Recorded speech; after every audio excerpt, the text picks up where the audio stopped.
11 minutes. मूळ इंग्रजी लेखक पाउलो कोएल्हो. मराठी अनुवाद डॉक्टर अभिजित वैद्य. त्यानं त्याच्या समोर असलेल्या सुंदर स्त्रीकडे पाहिलं. तिनं खास काळे कपडे घातले होते. ती त्याला भेटली, तीही योगायोगानेच. तिला पूर्वी त्यानं नाईट क्लबमध्ये पाहिलं होतं आणि ती त्या जागेला न शोभणारी दिसते असा विचारही त्यानं केला होता.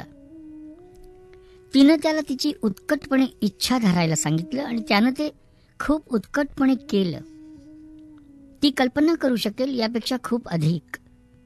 पण त्यानं इच्छा केली ती तिच्या स्तनांची किंवा तिच्या शरीराची नाही, तर तिच्या सहवासाची.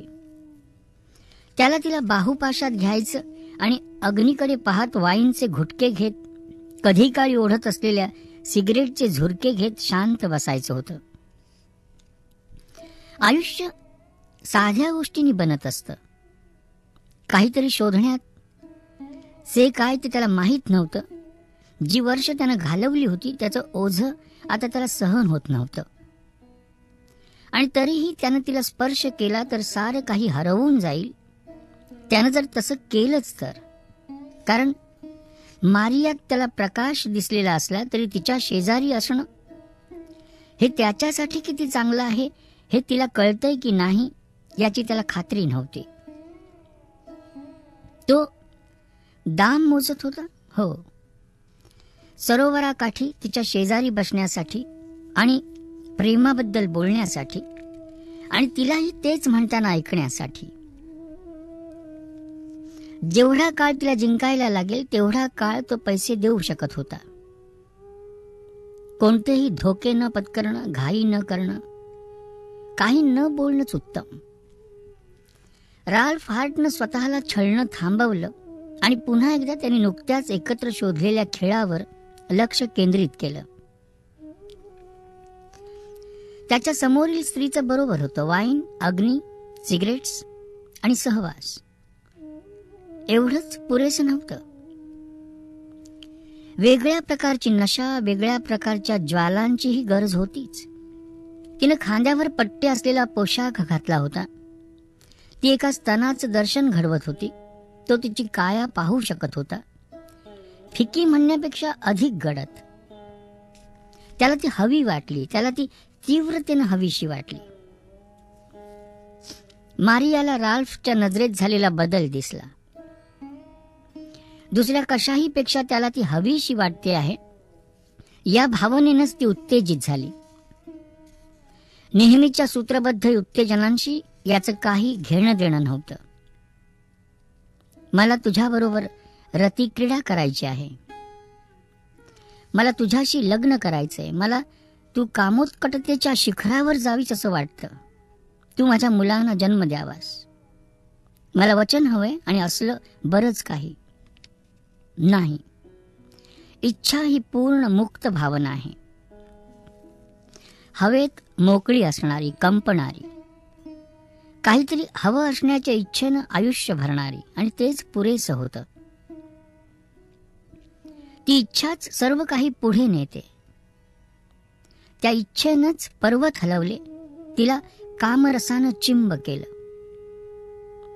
उत्कट इच्छा हीच तिनं तिचा देश सोडणं, नवं जग शोधणं, फ्रेंच शिकणं, तिचं पूर्वग्रहातून बाहेर पडणं, स्वतःची शेतजमीन असण्याचं स्वप्न पाहणं, बदल्यात काहीही न मागता प्रेम करणं, केवळ एक पुरुष तिच्याकडे पाहतोय म्हणून स्त्री आहे असं वाटणं, याचा आणि अशा बाकी साऱ्याचा उगम होती.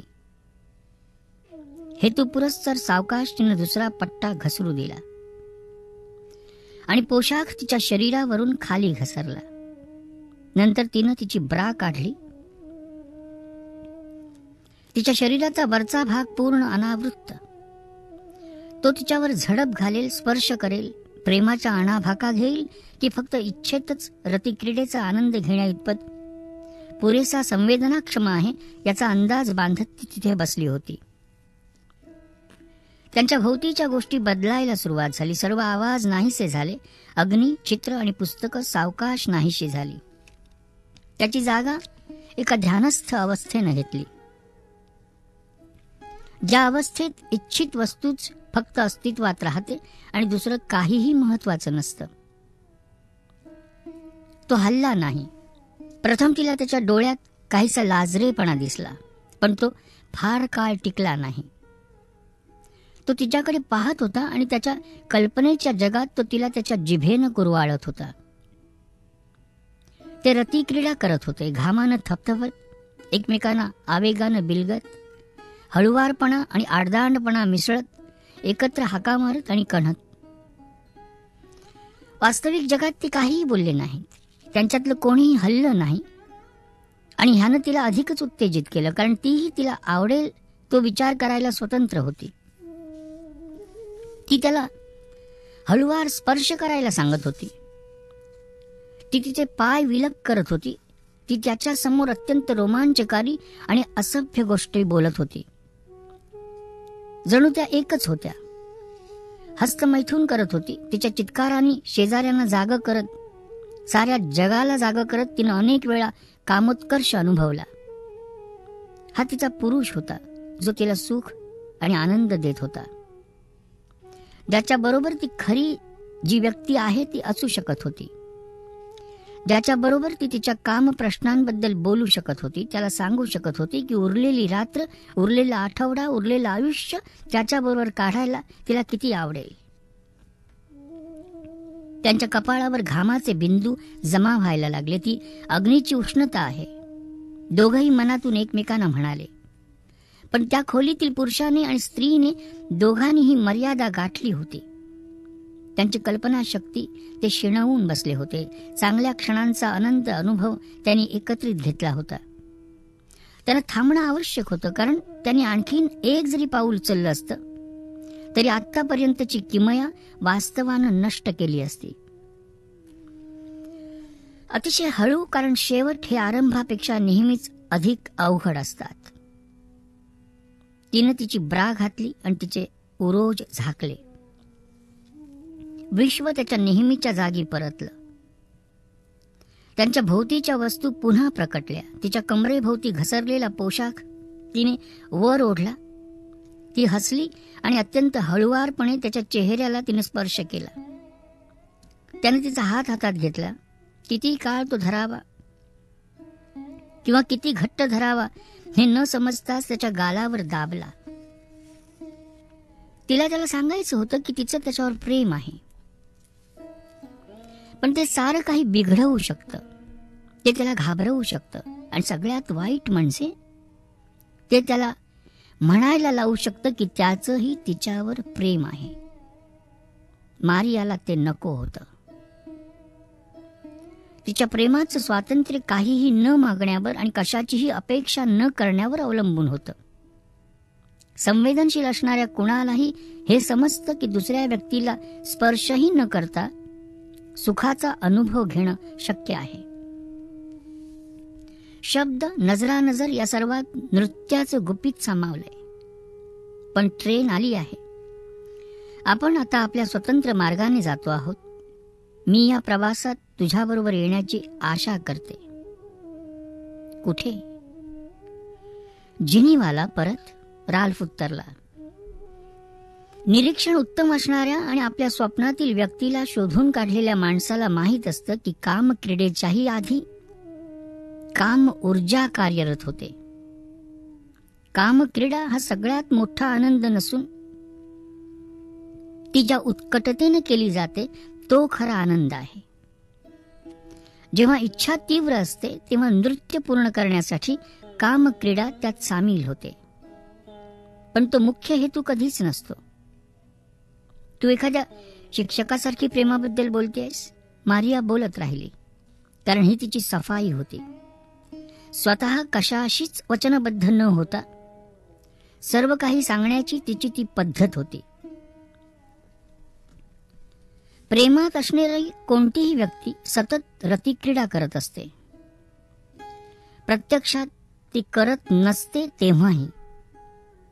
जेव्हा दोन शरीरांचं मिलन होतं तेव्हा तो फक्त ओसंडून वाहणारा प्याला असतो. ते तासनतास, अगदी दिवसेंदिवस सुद्धा एकत्र राहू शकतात. ते नृत्य एके दिवशी सुरू करतात आणि दुसऱ्या दिवशी संपवतात, किंवा ते अनुभवत असणारा आनंद इतका थोर असतो की ते नृत्य कधी संपतही नाही. त्यांच्यासाठी 11 मिनिटं नसतात. काय? माझं तुझ्यावर प्रेम आहे.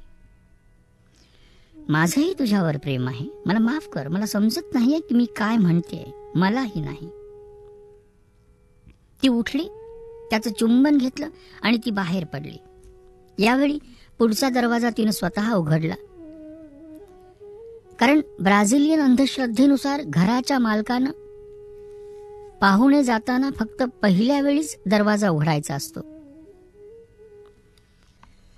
दुसऱ्या दिवशी सकाळी लिहिलेल्या मारियाच्या रोजनिशीतून, काल रात्री जेव्हा राल्फ हार्टनं माझ्याकडे पाहिलं तेव्हा त्यानं एक दार उघडलं. जणू तो एक चोर होता. पण जेव्हा तो गेला तेव्हा त्यानं माझं काहीच नेलं नाही. उलट गुलाबाचा सुगंध मागे ठेवून तो गेला. तो चोर नव्हता. तो मला भेटायला आलेला वर होता. प्रत्येक मनुष्य प्राणी त्याची किंवा तिची इच्छा अनुभवतो. तो आपल्या व्यक्तिगत खजिन्याचा भागच असतो. आणि एक भावना म्हणून जरी ती लोकांना दूर लोटत असली तरी सर्वसाधारणपणे ती आपल्यासाठी महत्वाचे जे लोक असतात त्यांना आपल्या जवळ आणते. माझ्या आत्म्यानं निवडलेली भावना इतकी तीव्र आहे की माझ्या भोवतीचं सार आणि साऱ्यांना तिचा संसर्ग होऊ शकतो. प्रत्येक दिवशी मी सत्य निवडते, ज्याच्या आधारे मी जगण्याचा प्रयत्न करते. मी व्यावहारिक, कार्यक्षम, व्यावसायिक होण्याचा प्रयत्न करते. पण मला नेहमी माझी सहचारिणी म्हणून तीव्र इच्छेची निवड करू शकायला आवडेल, उपकार म्हणून नाही. माझं एकाकीपण कमी करण्यासाठीही नाही, पण ते चांगलं आहे म्हणून. होय, खूपच चांगलं. सरासरी 38 स्त्रिया कोपाकॅवानात नियमित स्वरूपात काम करत होत्या, पण त्यांच्यातील एकच फिलिपिनो न्याह अशी होती की जिला मारिया मैत्रीण माने. स्त्रिया तिथे सरासरी कमीत कमी 6 महिने आणि जास्तीत जास्त 3 वर्ष राहत, कारण त्यांना एकतर लग्नाचा प्रस्ताव येई, रखेली म्हणून ठेवल्या जात, किंवा गिऱ्हाईक खेचणं जमत नसल्यामुळे मिलान त्यांना हळुवारपणे दुसरीकडे काम शोधायला सांगत असे. म्हणूनच एकमेकींच्या ग्राहकांचा आदर करणं आणि आल्या आल्या विशिष्ट मुलीकडे जाणाऱ्या पुरुषांना मोहात पाडण्याचा प्रयत्न न करणं महत्वाचं होतं. अप्रामाणिकपणा व्यतिरिक्त ते अत्यंत धोकादायकही ठरू शके. मागच्या आठवड्यात एका कोलंबियाच्या मुलीनं तिच्या पाकिटातून शांतपणे धारदार रेझर बाहेर काढला, युगोस्लाव मुलींपैकी एकीच्या ग्लासवर ठेवला आणि अत्यंत शांत आवाजात म्हणाली की जर तिने एका विशिष्ट बँक मॅनेजरच्या पुढे पुढे करणं चालू ठेवलं, जो तिचा नियमित ग्राहक होता, ती तिच्या चेहऱ्यावर वार करेल. युगोस्लाव मुलगी म्हणाली की त्या माणसाला स्वातंत्र्य आहे. जर त्यानं तिला निवडलं तर ती त्याला खरंच नाही म्हणू शकणार नाही. त्या रात्री तो माणूस क्लबमध्ये शिरला. कोलंबियन मुलीला हॅलो केलं, पण गेला मात्र युगोस्लाव मुलीच्या टेबलाकडे.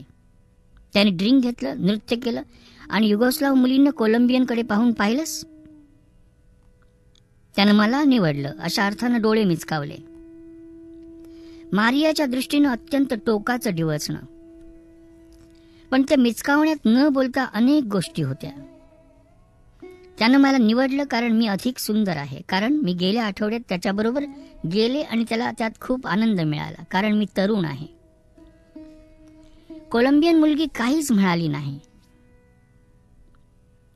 जेव्हा युगोस्लाव मुलगी 2 तासानंतर परत आली, कोलंबियन मुलगी तिच्या शेजारी बसली, तिच्या पाकिटातून रेझर बाहेर काढला आणि युगोस्लाव मुलीच्या चेहऱ्यावर तिच्या कानाजवळ वार केला. ती जखम खोल नव्हती आणि धोकादायकही नव्हती, पण त्या रात्रीची आठवण म्हणून एक छोटा व्रण द्यायला ती पुरेशी होती.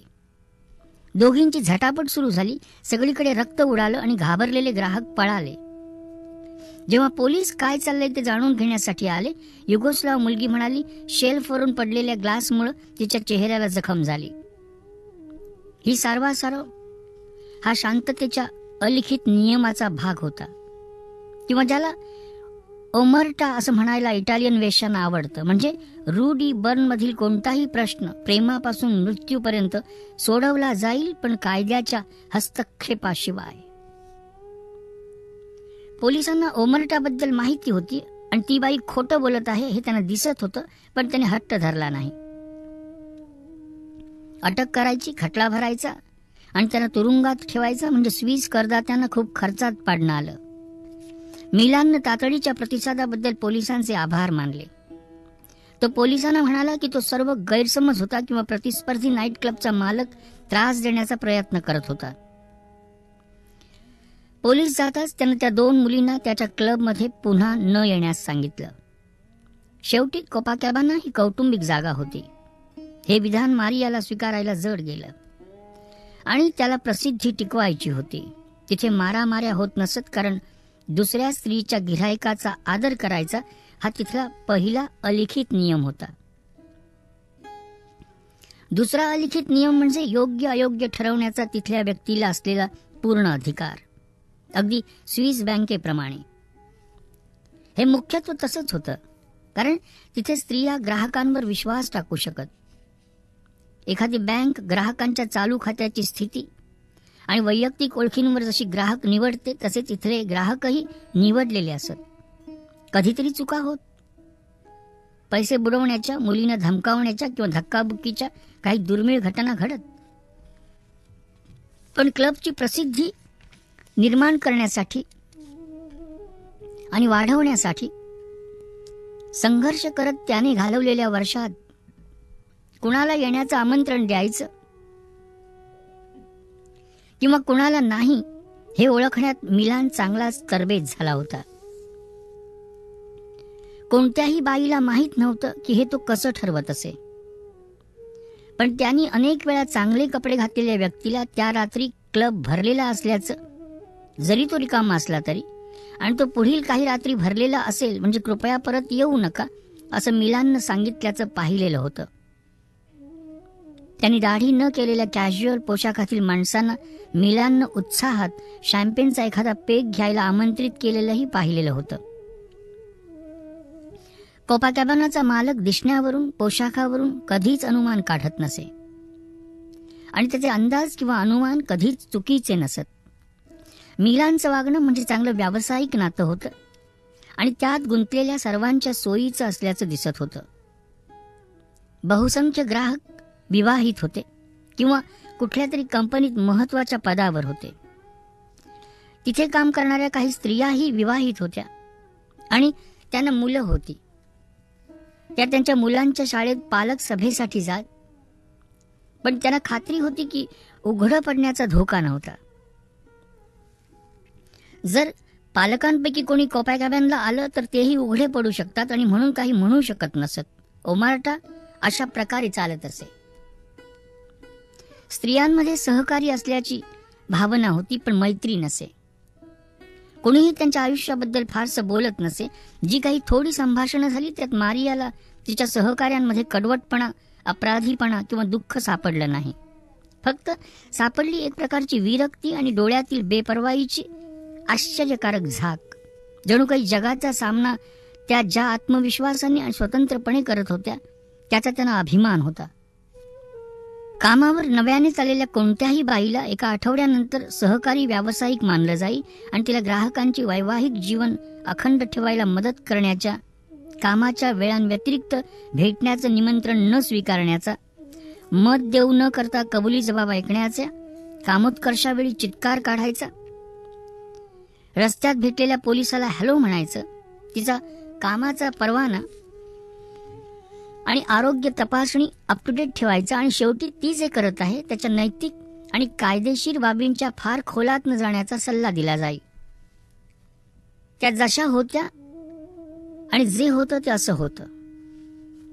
गर्दी होण्यापूर्वी मारियाच्या हातात कायम पुस्तक दिसे आणि लवकरच ती त्यांच्यातली बुद्धिवंत म्हणून ओळखली जायला लागली. सुरुवातीला इतर मुलींना माहीत करून घ्यावं वाटे की ती प्रेमकथा वाचते का, पण जेव्हा त्यांनी पाहिलं की ती पुस्तकं अर्थशास्त्र, मानसशास्त्र आणि सध्याचे शेती व्यवस्थापन अशा धुळीप्रमाणे कोरड्या विषयांवरची आहेत. त्याने तिला तिचं संशोधन चालू ठेवण्यासाठी आणि शांततेत तिची टिपणं घेण्यासाठी एकटं सोडून दिलं.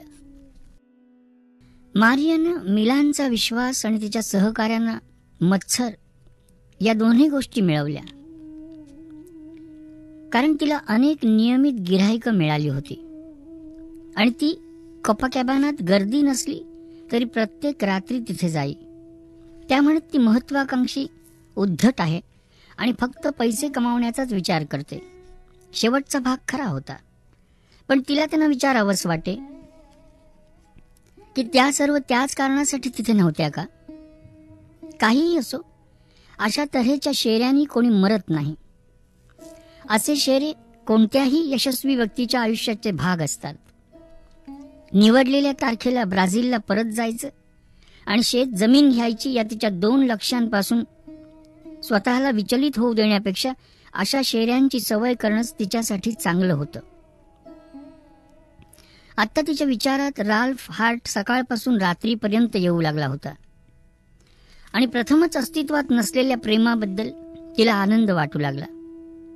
अशा रीतीने सारं गमावण्याचा धोका पत्करून प्रेमाची कबुली दिल्याचा तिला थोडा पश्चात्ताप झाला असला तरीही, जर ती बदल्यात काहीच मागणार नसेल तर तिला यात काय गमवावं लागणार होतं? मिलाननं जेव्हा राल्फ हार्टचा उल्लेख खास ग्राहक म्हणून केला होता तेव्हा तिचं हृदय कसं धडधडलं होतं ते तिला आठवलं. त्याचा काय अर्थ होता? तिला फसवलं गेल्यासारखं वाटलं आणि मत्सरही वाटला. जरी आयुष्यानं तिला शिकवलं होतं की तुम्ही दुसऱ्या व्यक्तीचे मालक बनू शकाल असा विचार करणं अर्थहीन आहे, तरी मत्सर वाटणं स्वाभाविकच होतं. जे कोणी तसा विचार करतात ते स्वतःला फसवत असतात.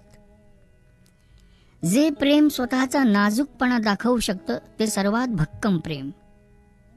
काहीही असो, माझं प्रेम जर खरं असेल आणि जर स्वतःला विचलित करण्याचा, स्वतःला फसवण्याचा आणि वेळ घालवण्याचा जो अशा शहरात घालवणं जरा कठीणच असतं, फक्त मार्ग नसेल, तर स्वातंत्र्य हे मत्सरावर आणि प्रेमानं दिलेल्या कुठल्याही वेदनेवर विजय मिळवेल.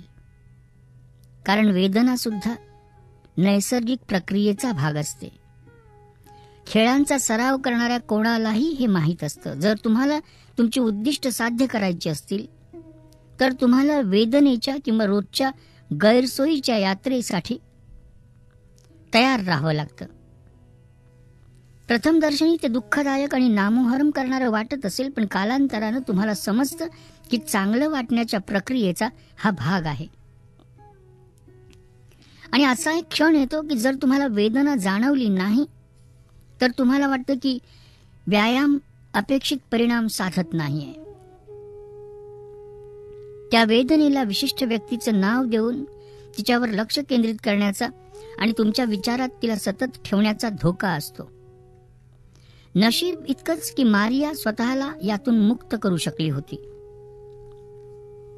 तरी देखील तो कुठे आहे, तो का आला नाही आणि तिला का भेटला नाही, त्याला ती ट्रेन स्टेशन आणि दाबलेल्या इच्छेबद्दलची संपूर्ण कथाच मूर्खपणाची वाटली का? तिने तिच्या प्रेमाची त्याला कबुली दिल्यानं तो कायमचाच निघून गेला का, असे विचार तिच्या मनात न कळत येत. सुंदर विचारांचं यातनेत रूपांतर होणं टाळण्यासाठी तिनं एक पद्धत शोधली होती. जेव्हा राल्फ हार्टबद्दल काही सुंदर आणि सकारात्मक विचार तिच्या डोक्यात येतील, जसे अग्नी आणि वाईन असेल, त्याच्याबरोबर चर्चा करायला आवडणारी एखादी कल्पना असेल, किंवा फक्त तो कधी परत येईल असा विचार करत आल्हाददायक झुरणं असेल, मारिया जे काही करत असेल ते थांबवत असे, आकाशाकडे पाहून हसत असे आणि जिवंत असल्याबद्दल आणि ती प्रेम करत असलेल्या पुरुषाकडून काही अपेक्षा करत नसल्याबद्दल देवाचे आभार मानत असे. दुसऱ्या बाजूला जर तिचं हृदय त्याच्या अनुपस्थितीबद्दल किंवा ते एकत्र असताना तिने बोलायला नको होत्या अशा गोष्टींबद्दल तक्रार करायला लागलं तर ती स्वतःला म्हणे, अच्छा, तर तू त्याच्याबद्दल आणि त्याबद्दल विचार करू इच्छितेस, नाही का? ठीक आहे, तर मग मी अधिक महत्वाच्या गोष्टींवर विचार करेपर्यंत तुला हवं ते कर. ती वाचन चालू ठेवे किंवा ती जर बाहेर असेल तर तिच्या भोवतीच्या सर्वांवर तिचं लक्ष केंद्रित करे. रंग, माणसं, आवाज, विशेषतः आवाज, तिच्या स्वतःच्या पावलांचा, पानं उलटण्याचा, गाड्यांचा, संभाषणांच्या तुकड्यांचा, आणि त्यामुळे दुर्दैवी विचार सरते शेवटी निघून जात. 5 मिनिटांनी ते पुन्हा आले तर तीच क्रिया ती पुन्हा करे. स्वतःला स्वीकारलेले पण हळूच नाकारलेलेही पाहून बराच काळ मग ते विचार दूर राहत. या नकारात्मक विचारांपैकी एक विचार होता तो पुन्हा कधीच न भेटण्याच्या शक्यतेचा. थोड्या सरावानंतर आणि बऱ्याच धीरानंतर ती याचं रूपांतर सकारात्मक विचारात करू शकली. ती जिन्हिवा सोडेल तेव्हा जिन्हिवाला एक जुन्या पद्धतीचे लांब केस, लहान मुलासारखं हास्य आणि गंभीर आवाज असणाऱ्या पुरुषाचा चेहरा असेल. जर कोणी अनेक वर्षानंतर विचारलं की तिला तिच्या तरुणपणात माहीत असणारं ठिकाण कसं होतं, तर ती उत्तर देईल, अत्यंत सुंदर आणि प्रेम करण्याची आणि करवून घेण्याची क्षमता असलेलं. कोपाकॅबानातील कमी गर्दीच्या रात्री मारियाच्या रोजनिशीतून मी इथे येणाऱ्या लोकांबरोबर जो सर्व वेळ घालवला, त्यानंतर मी या निष्कर्षाप्रत आले आहे की कामक्रीडेचा वापर एका ठराविक प्रकारच्या अंमली पदार्थासारखा व्हायला लागला आहे. वास्तवातून सुटका करून घेण्यासाठी, अडचणी विसरण्यासाठी, मन शिथिल करण्यासाठी आणि सर्व अंमली पदार्थांप्रमाणे ही देखील हानिकारक आणि विनाशकारी सवय आहे. जर एखाद्या व्यक्तीला अंमली पदार्थांचं सेवन करायचं असेल तर तो त्याचा प्रश्न आहे. मग त्या अंमली पदार्थाचं स्वरूप रतिक्रीडा किंवा इतर कुठलाही असो.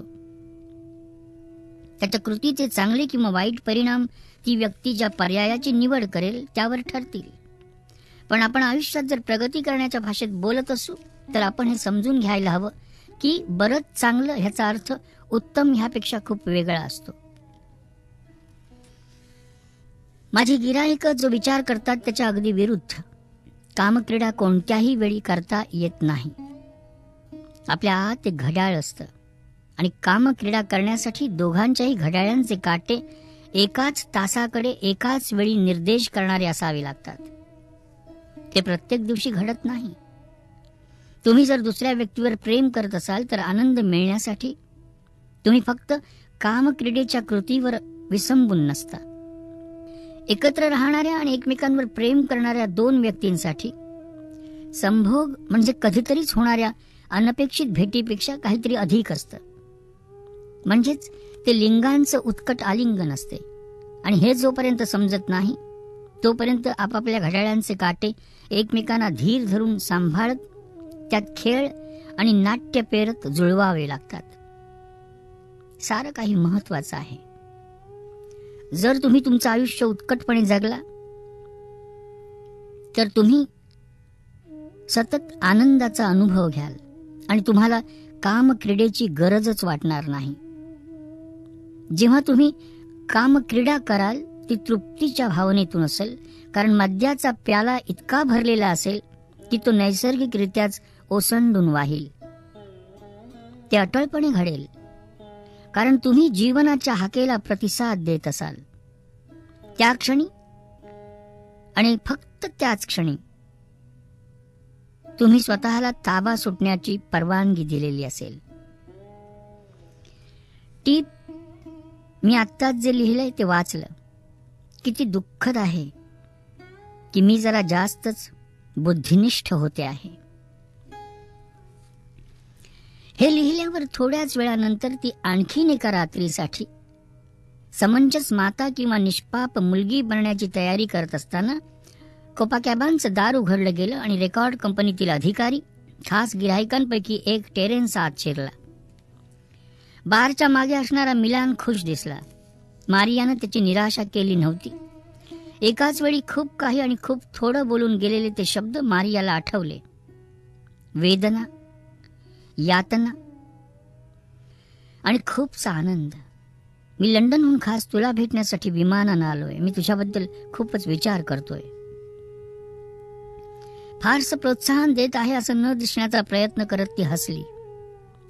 तिथला रिवाज तो पुन्हा पाळू शकला नाही. तिला पेय हवंय का हे न विचारताच तिच्या टेबलापाशी बसला. जेव्हा शिक्षक कोणाला काही शोधायला मदत करतो, शिक्षकही नेहमी काहीतरी नवं शिकतो. मला माहित आहे तुला काय म्हणायचंय. राल्फ हार्टचा विचार करत आणि तसं केल्याबद्दल स्वतःवरच चिडत मारिया म्हणाली. ती दुसऱ्या ग्राहकाबरोबर होती आणि तिनं त्याचा आदर करायला हवा आणि त्याला खुश करण्यासाठी शक्य ते करायला हवं. तुला पुढे जायची इच्छा आहे. 1000 फ्रँक्स आणि दडलेलं विश्व. तिच्याकडे पाहणारा तिचा मालक. ती ठरवेल तेव्हा थांबू शकते याची निश्चितता. तिच्या ब्राझीलला परतण्याची ठरलेली तारीख. चित्रकार जो तिला पुन्हा भेटायला आला नाही. तुला घाई आहे, मारियानं विचारलं. तो म्हणाला, नाही. असं काय होतं जे तिला हवं होतं? मला माझं नेहमीचं पेय घ्यायला, माझं नेहमीचं नृत्य करायला आणि माझ्या व्यवसायाबद्दल तू काही आदरभाव दाखवलेला आवडेल. तो क्षणभर घोटाळला. पण तो सर्व नाट्याचा भाग होता. अंमल गाजवणे आणि गाजवून घेणे. त्यानं तिच्यासाठी पेय आणलं, तिच्याबरोबर नृत्य केलं, त्यानंतर टॅक्सी मागवली आणि शहरातून त्याच हॉटेलला जात असताना तिला पैसे दिले. ते दोघं आत शिरले. ज्या रात्री ते प्रथम भेटले त्या रात्री केलं अगदी तसंच अभिवादन त्यानं इटालियन हमालाला केलं आणि ते वरती नदीचं दर्शन घडवणाऱ्या त्याच सूटमध्ये गेले.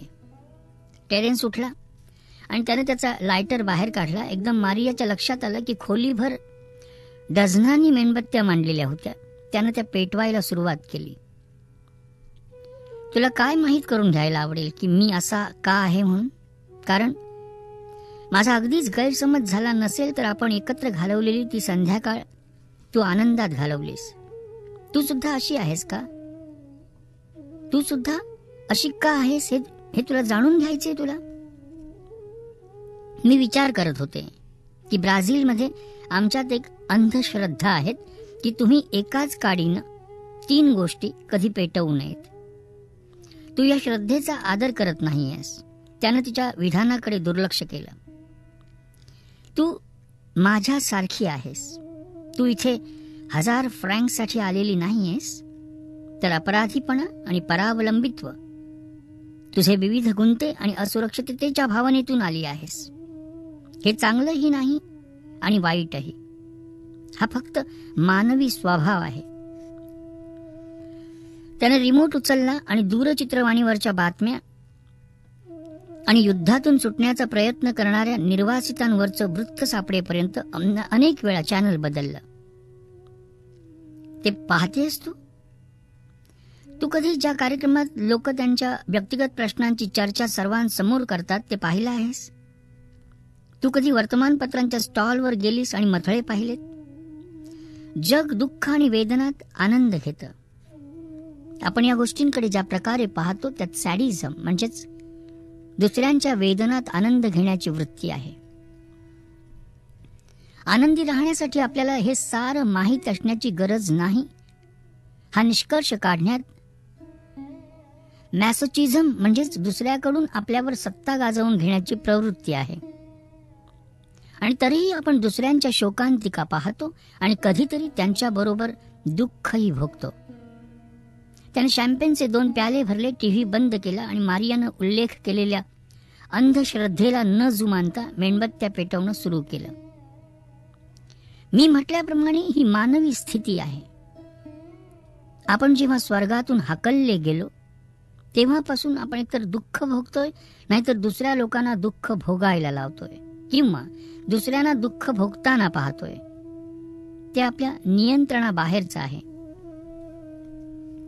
बाहेरून गडगडणाऱ्या मेघांचा आणि कडाडणाऱ्या विजांचा आवाज आला. प्रचंड वादळ येत होतं. पण मी ते करू शकणार नाही, मारिया म्हणाली. तू माझा मालक आहेस आणि मी तुझी गुलाम असं नाटक करणं मला विचित्र वाटतं. दुःख शोधण्यासाठी आपल्याला नाटकाची गरज नाही. आयुष्य आपल्याला गरजेपेक्षा अधिक संधी देतं. टेरेन्सनं नुकतंच मेणबत्त्या पेटवणं संपवलं होतं. त्याने एक उचलली आणि टेबलाच्या मधोमध ठेवली. त्यानं पुन्हा शॅम्पेन आणि कॅव्हियर म्हणजे हरणाच्या मांसाचं ॲपेटायझर दिलं. तिच्या बॅगेतले 1000 फ्रँक्स हा अनोळखी माणूस जो तिला आकर्षितही करत होता आणि घाबरवतही होता, आणि ती तिची भीती कशी आटोक्यात ठेवू शकेल अशा सगळ्यांचा विचार करत मारिया वेगानं पीत होती. तिला हे माहीत होतं की या माणसाबरोबरची कोणतीही रात्र दुसरीसारखी असणार नव्हती. ती त्याला कोणत्याही प्रकारे घाबरवू शकली नाही. खाली बस, खाली बस. त्याने तिला हुकमी आणि हळुवार एकत्रित असा बदल होत गेला. मारियानं आज्ञा पाळली आणि उष्णतेची एक लाट तिच्या शरीरभर पसरून गेली. ही आज्ञा तिला परिचित होती. तिला अधिक सुरक्षित वाटलं. हे नाटक आहे, मला प्रयोगात गुंतायला हवं. आज्ञा ऐकायला छान वाटत होतं. तिला विचार करायची गरज नव्हती. फक्त आज्ञेचं पालन करायचं होतं. तिनं आणखी शॅम्पेन मागितली आणि त्यानं होडका आणली. होडका डोक्यात अधिक लवकर चढते, व्यक्तीला सैल करते आणि कॅव्हियर बरोबर चांगलीही लागते. त्यानं बाटली उघडली.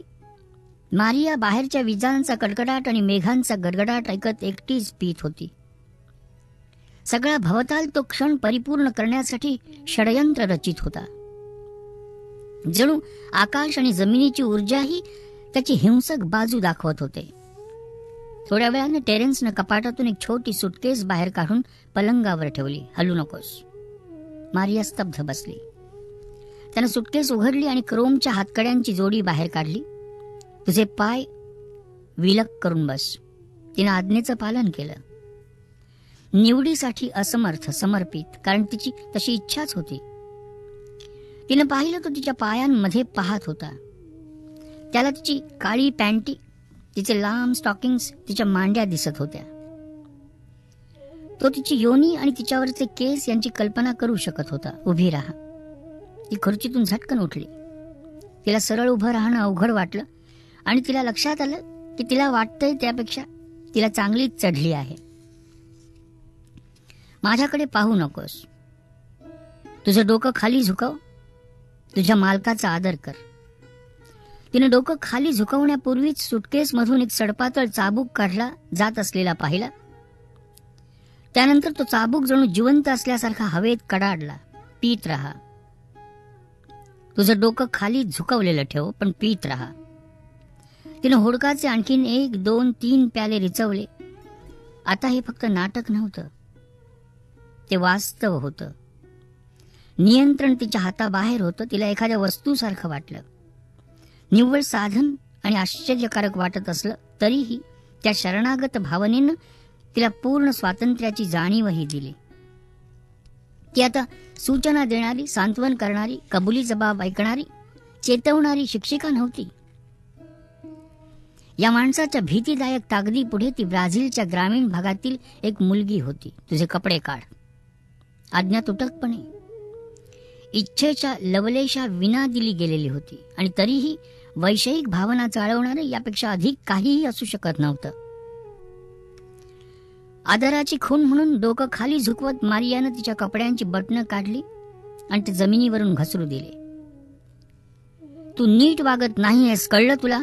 चाबूक हवेत पुन्हा कडाडला. तुला शिक्षा करायला हवी. तुझ्या वयाची मुलगी मला विरोध करण्याचं धाडस कशी करू शकते? तू माझ्यासमोर गुडघे टेकायला हवेत. मारिया खाली वाकायला लागली, पण चाबकाच्या फटक्यानं तिला थांबवलं. पहिल्यांदा चाबकानं तिच्या शरीराला, तिच्या नितंबांना स्पर्श केला. त्यानं दंश केला, पण वळ उठलेला दिसला नाही. मी तुला गुडघे टेकायला नाही सांगितलं? नाही. तिच्या नितंबावर चाबूक पुन्हा कडडला. नाही सर. नाही सर म्हण. पुन्हा दंशासारखा चाबकाचा फटका. एक निमिष मात्र तिला वाटलं की ती हे याच क्षणी थांबवू शकते किंवा ते सहन करणं निवडू शकते. पैशासाठी नाही, पण तो पहिल्या वेळी जे म्हणाला होता त्यासाठी. जेव्हा तुम्ही तुमच्या मर्यादांपलीकडे जाता तेव्हाच तुम्ही स्वतःला ओळखता. आणि हे नवं होतं, हे साहस होतं. आणि हे पुढे चालू ठेवायचं की नाही हे ती नंतर ठरवू शकत होती, पण त्या क्षणी ती आयुष्यात फक्त 3 ध्येय असलेली मुलगी नव्हती, जी शरीर विक्रिय करून तिचा उदरनिर्वाह करत होती आणि जिला एक माणूस भेटला होता ज्याच्याकडे एक खुला अग्नी आणि सांगण्यासाठी रंजक कथा होत्या. इथे ती कोणीही नव्हती आणि कोणीही नसणं म्हणजे तिनं ज्याची स्वप्न पाहिली ते सर्व काही ती बनू शकणं. तुझे उरलेले कपडे काढ, इकडून तिकडे चाल म्हणजे मी तुला पाहू शकेन. तिनं पुन्हा तिचं डोकं झुकलेलं ठेवत एक शब्दही न उच्चारता आज्ञा पाळली. अद्यापही पूर्ण कपड्यात असलेला तो माणूस तिला निर्विकारपणे पाहत होता. क्लबवरून येताना तिच्याशी गप्पा मारलेली व्यक्ती तो आता राहिलेला नव्हता.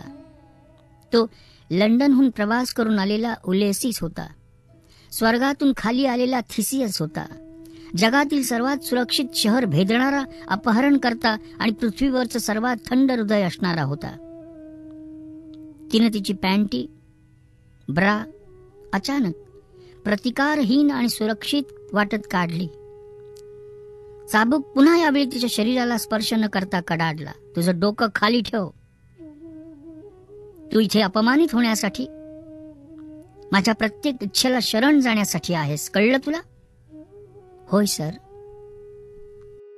त्यानं तिचा दंड पकडला आणि तिच्या मनगटाभोवती पहिली हातकडी चढवली. तू चांगलाच मार खाणार आहेस जोपर्यंत तू कसं वागायचं ते शिकत नाहीस तोपर्यंत. त्यानं त्याच्या तळहातानं तिच्या नितंबावर एक चापटी मारली. मारिया किंचाळली. यावेळी तिला लागलं होतं. ओह, तर तू तक्रार करते आहेस नाही का? ठीक. मी तर अद्याप सुरुवातही केलेली नाही. ती काही करू शकण्यापूर्वी त्यानं तिच्या तोंडावर चापकाचा एक पट्टा बांधला. पण त्यामुळे तिचं बोलणं बंद झालं नाही. ती अद्यापही पिवळा किंवा तांबडा म्हणू शकत होती. पण तिला आता वाटत होतं की तिच्याबरोबर त्याला जे करावंसं वाटतंय ते त्याला करू देणं हेच तिचं नशीब होतं. आणि आता तिला सुटण्याचा कोणताही मार्ग नव्हता. ती नग्न, तोंड बांधलेल्या आणि हातकड्या घातलेल्या अवस्थेत होती. तिच्या नसांमधून रक्ताऐवजी होडका वाहत होती. तिच्या नितंबांवर आणखी एक फटका. फेऱ्या मार. मारियानं त्याच्या आज्ञापाळीत चालायला सुरुवात केली. थांब. उजवीकडे वळ. खाली बस. तुझे पाय विलग कर. त्यानं तिला पुन्हा पुन्हा फटके मारले. ती त्याला पात्र होती किंवा नाही हा मुद्दाच नव्हता. ती वेदना आणि अपमान अनुभवत होती. अपमानाचा अनुभव वेदनेपेक्षा अधिक तीव्र आणि सामर्थ्यवान होता. तिला वाटलं ती दुसऱ्या जगात आहे, ज्यात काहीच अस्तित्वात नाही.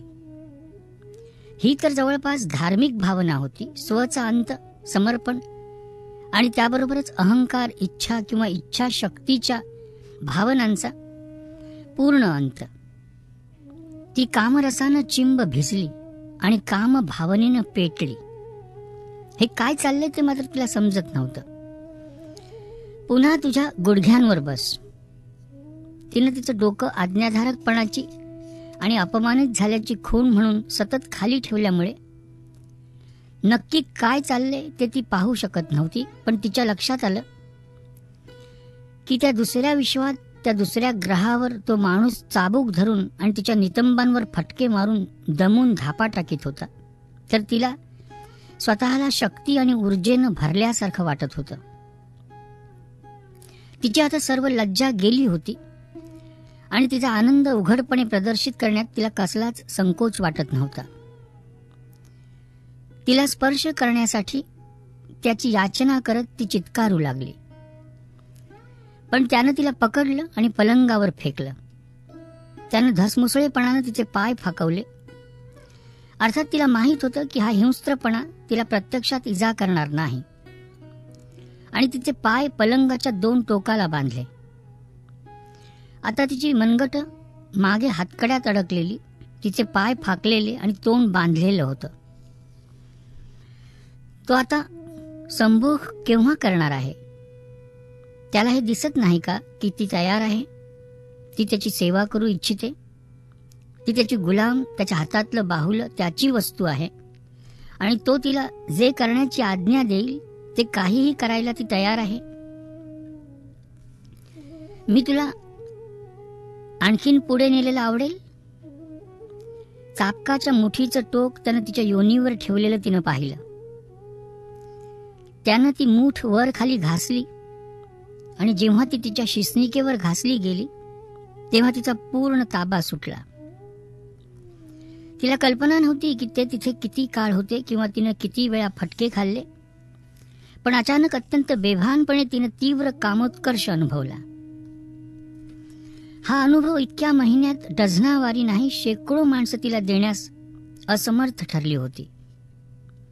अचानक प्रकाशाचा स्फोट झाला. तिला तिच्या आत्म्यातील एक प्रकारच्या कृष्ण विवारात शिरत असल्यासारखं वाटलं, ज्यात तीव्र वेदना आणि भीती पूर्ण आनंदात मिसळून गेली.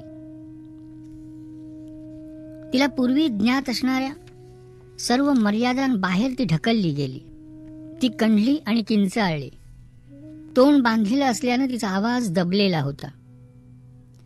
हातकड्या तिचं मनगट चिरत असल्याचं आणि कातड्याचे पट्टे तिच्या घोट्यानं खरचटत असल्याचं जाणवूनही ती पलंगावर तडफडली. ती पूर्वी कधी नाही अशी हल्ली कारण तिला हलता येत नव्हतं. ती पूर्वी कधी नाही अशी किंचाळली कारण तिचं तोंड बांधलेलं होतं आणि कोणीही तिचं ऐकू शकत नव्हतं. ही वेदना आणि आनंद होता. चाबकाच्या मुठीचं टोक तिच्या शिसनिकेवर अधिक जोरानं घासलं जात होतं आणि तिच्या तोंडातून, तिच्या योनीतून, तिच्या रंध्रातून, तिच्या डोळ्यातून, तिच्या त्वचेतून कामोत्कर्षाची उत्कटता ओसंडून वाहत होती. ती एक प्रकारच्या समाधीत शिरली आणि हळू, अतिशय हळू खाली यायला लागली. आता तिच्या पायांमध्ये दाब देणारा चाबूक नव्हता. होते फक्त घामाने भिजलेले केस आणि हातकड्या काढणारे, तिच्या घोट्यांभोवतीचे चामड्याचे पट्टे काढणारे प्रेमळ हात. ती तिथे पडलेली होती, गोंधळलेली. त्या माणसाकडे पाहू शकत नव्हती कारण तिला स्वतःची, तिच्या किंकाळ्यांची, तिच्या कामोत्कर्षाची लाज वाटत होती. तो तिला थोपटत होता आणि त्याचाही श्वास वेगाने चाललेला होता, पण आनंद संपूर्ण तिचा होता. त्यानं अत्युच्च आनंदाचा एकही क्षण उपभोगला नव्हता. तिच्या पूर्ण नग्न शरीरानं या संपूर्ण कपडे घातलेल्या माणसाला मिठी मारलेली होती. तो हुकूम देऊन आणि परिस्थितीवर घट्ट नियंत्रण ठेवून थकला होता.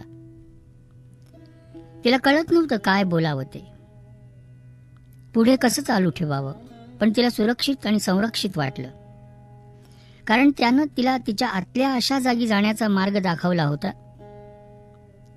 जी जागा तिला पूर्वी कधीही माहीत नव्हती. तो तिचा रक्षक आणि तिचा मालक होता. ती रडायला लागली आणि तो धीरानं तिचं रडणं संपेपर्यंत वाट पाहत राहिला. तू काय केलंस हे मला? तिनं अश्रुपूर्ण नयनाने विचारलं. तुला मी जे करायला हवं होतं ते. वाटेल ते झालं तरी चालेल, तो आपल्याला हवा आहे अशा नजरेनं तिनं त्याच्याकडे पाहिलं. मी तुझ्यावर काहीही करण्याची सक्ती केली नाही किंवा भाग पाडलं नाही किंवा मी तुला पिवळा म्हटलेलंही ऐकलं नाही. माझ्याकडे फक्त तू दिलेली सत्ता होती.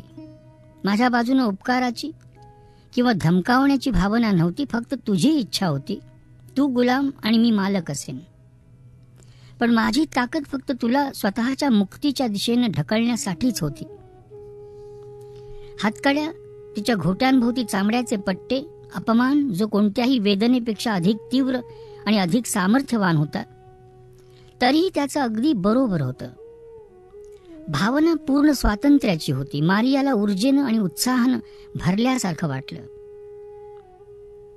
आणि तिच्या बाजूला पडलेला माणूस अगदीच थकला होता हे पाहून तिला आश्चर्यही वाटलं. तुला कामोत्कर्ष आला नाही, तो म्हणाला. मालक इथे गुलामाला पुढे हाकलण्यासाठी आहे गुलामाचं सुख हा मालकाचा आनंद आहे.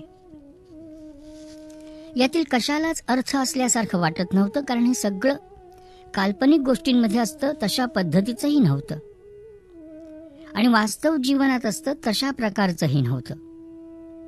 पण इथे या काल्पनिक जगात ती प्रकाशानं भरलेली होती, तर तो अपारदर्शक शक्तिपात झाल्यासारखा वाटत होता. तुला हवं तेव्हा जाऊ शकतेस, टेरेन्स म्हणाला. मला जायची इच्छा नाही, मला समजून घ्यायचंय. ह्यात समजून घेण्यासारखं काही नाही. ती तिच्या नग्नतेतील सर्व सौंदर्य आणि प्रखरतेसहित उठली. तिने 2 प्याल्यांमध्ये वाईन ओतली, 2 सिगारेट शिलकावल्या, त्यातील एक त्याला दिली. भूमिका पलटल्या होत्या.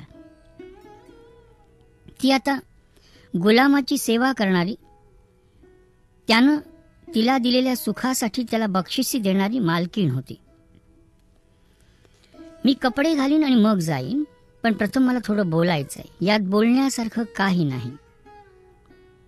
मला फक्त हेच हवं होतं. तू अद्वितीय होतीस. मी आता दमलोय आणि मला उद्या लंडनला परतायचंय. तो आडवा झाला. त्याने त्याचे डोळे मिटले. मारियाला माहीत नव्हतं की तो खरोखरच झोपतोय की झोपेचं सोंग करतोय. अर्थात त्याची तिला पर्वा नव्हती. तिने शांतपणे सिगारेट ओढली, सावकाश वाईन पीत राहिली. खिडकीच्या काचेवर तिचा चेहरा दाबत समोरच्या सरोवराकडे पाहत आणि पलीकडच्या किनाऱ्यावरचं कोणी तिला अशी नग्न, भरलेली, समाधानी, आत्मविश्वासपूर्ण पाहिल अशी आशा करत. तिने कपडे घातले. निरोप न घेताच बाहेर पडली. यावेळी तिने दार उघडलं की त्यानं त्याची की नाही याची तिला पर्वा नव्हती, कारण तिला खात्री नव्हती की तिला परत यायची इच्छा आहे किंवा नाही. टेरेन्सनं दार बंद झाल्याचा आवाज ऐकला. काहीतरी विसरली आहे असं म्हणत ती परत येते का याची वाट पाहिली. काही मिनिटांनंतर तो उठला, दुसरी सिगारेट शिलगावली. या मुलीकडे स्टाईल आहे, त्यानं विचार केला. तिनं चाबूक चांगला सहन केला. तरी ती सर्वात जुनी, सर्वात प्रचलित आणि सौम्य शिक्षांपैकी एक होती. ज्यांना जवळ यायचंय पण फक्त यातना देऊनच ते तसं करू शकतात, असं 2 जीवांमधलं गूढ नातं. सर्वप्रथम त्यानं केव्हा अनुभवलं ते क्षणभर तो आठवत बसला.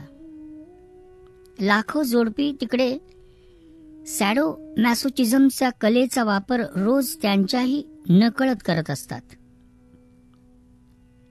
ते कामावर जातात, परत येतात, सर्वांबद्दल तक्रार करतात, पत्नीचा अपमान करतात किंवा तिच्याकडून अपमानित होतात, कष्टी होतात, पण तरीही त्यांच्या स्वतःच्या दुःखाला घट्ट बांधलेलं असतं. त्यांना हे कळत नाही की या अन्यायापासून मुक्ती मिळवण्यासाठी त्यांना फक्त एक कृती करायची गरज आहे, ती म्हणजे या दुःखाला कायमचा रामराम ठोकायचा आहे. टेरेन्सने त्याच्या पत्नीबरोबर, जी एक सुप्रसिद्ध इंग्रजी गायिका होती, हा अनुभव घेतला होता. तो मत्सरानं तडफडायचा. त्यानं भांडणं केली आणि सारा दिवस वेदनाशामक गोळ्या खाण्यात आणि रात्रीच्या रात्री तुफान पिण्यात घालवल्या. तिचं त्याच्यावर प्रेम होतं आणि तो असा का वागतो हे तिला समजत नसे. त्याचं तिच्यावर प्रेम होतं आणि स्वतःचंच वागणं त्याला समजत नसे. एकानं दुसऱ्यावर दुःख लादणं जणू आवश्यक होतं. त्यांचं आयुष्यासाठी ते मूलभूत होतं. एके दिवशी एक संगीतकार, जो खूप विचित्र आहे असं त्याला नेहमी वाटायचं, कारण तो त्या झगमगाटी लोकांमध्ये भलताच सहजपणे वावरायचा, स्टुडिओत एक पुस्तक ठेवून गेला. व्हीनस इन फर्स. लेखक होते लिओपॉल्ड वॉन साचेर मॅसोच. टेरेन्सने त्याची पानं उलटायला सुरुवात केली आणि जसं तो वाचत गेला तसं त्याला तो स्वतः अधिक चांगला समजून येऊ लागला. त्या सुंदर स्त्रीनं तिचे कपडे काढले आणि छोटी मूठ असलेला एक लांबलचक चाबूक उचलला. तू हे मागितलं आहेस, ती म्हणाली, म्हणून मी तुला चाबकानं फोडणार आहे. ओ होय, तिचा प्रेमिक पुटपुटला. कृपा कर, मी तुझी याचना करतो. त्याची बायको काचेच्या पडद्याच्या पलीकडच्या बाजूला तालीम करीत होती. ज्या ध्वनिक्षेपकांमुळे तंत्रमंडळी आतील सर्व काही ऐकू शकतात, ते सर्व ध्वनिक्षेपक तिने त्यांना बंद करायला सांगितले.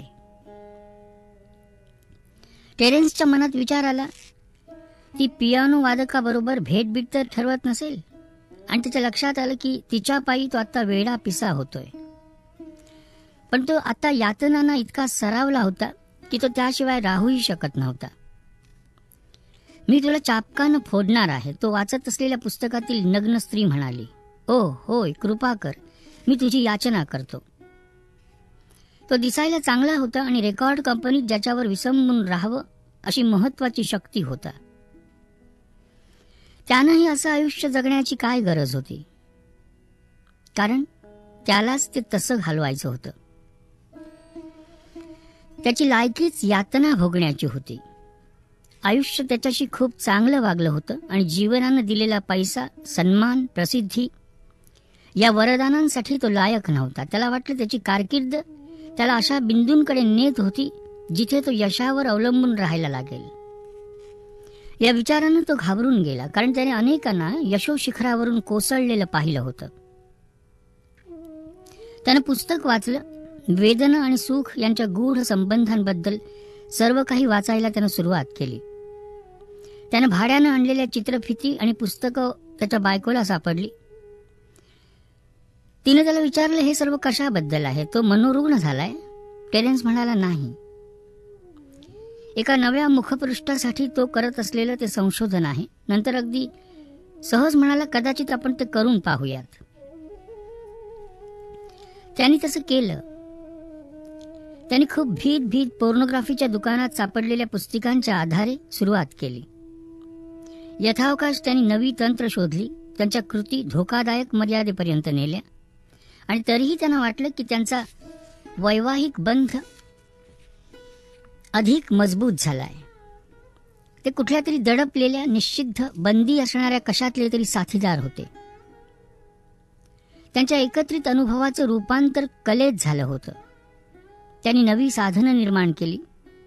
धातूच्या खोगीरासहित चांबडं, त्याची पत्नी रंगमंचावर बूट, सस्पेंडर, बेल्ट आणि चाबूक घेऊन गेली आणि प्रेक्षक वर्ग बेभान झाला.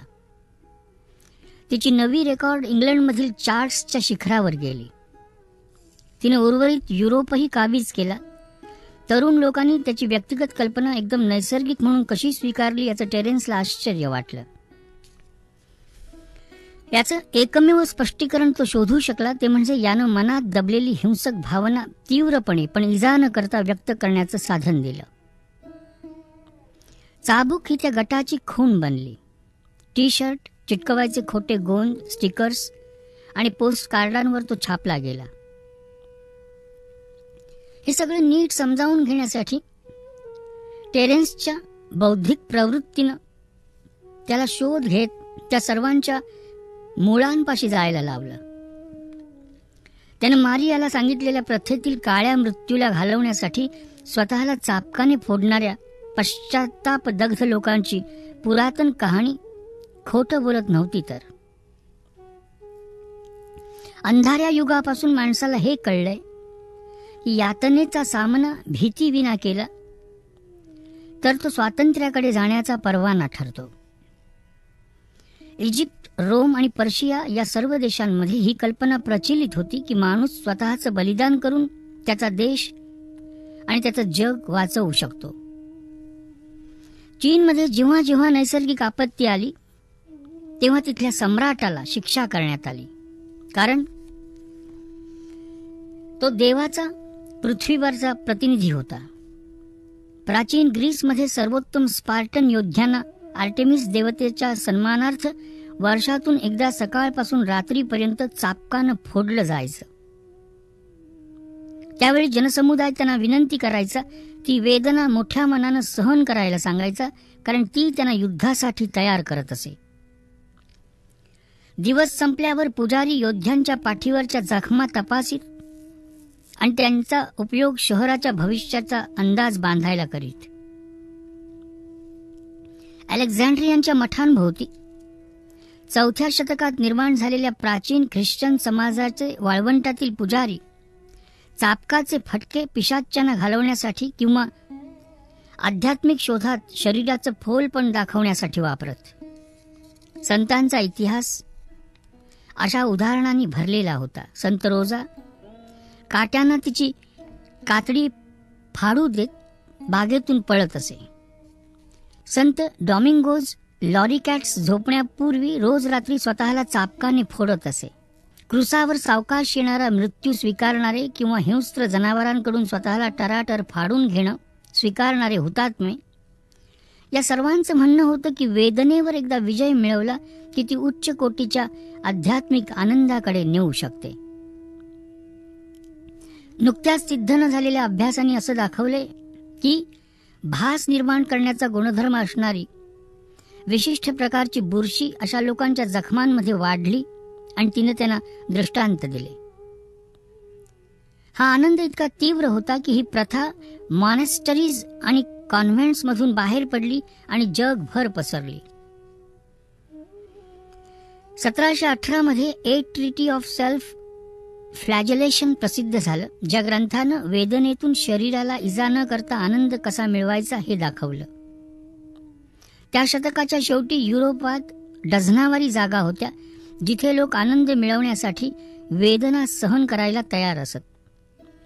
अशा राजांच्या आणि राजपुत्रांच्या नोंदी आहेत की जे त्यांच्या गुलामांकडून स्वतःला चाबकानं फोडून घेत.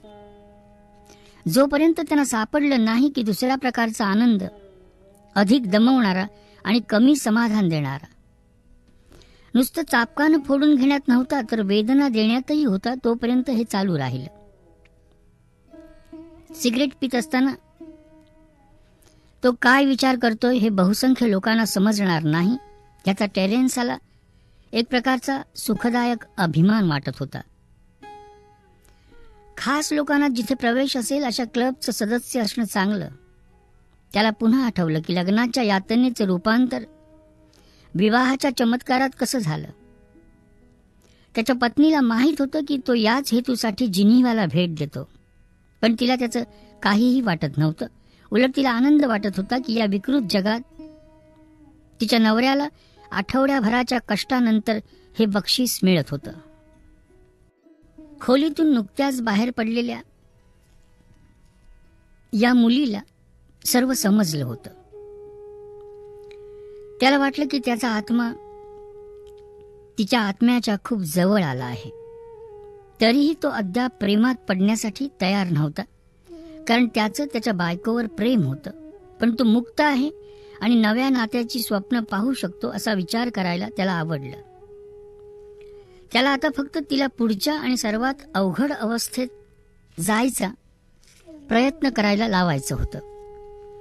साचेर मॅसोच्या व्हीनस इन फर्स मधल्या दया न दाखवता अपमानित करणाऱ्या आणि शिक्षा देणाऱ्या डॉमिनॅट्रिक्स या मालकिणीत तिचं रूपांतर.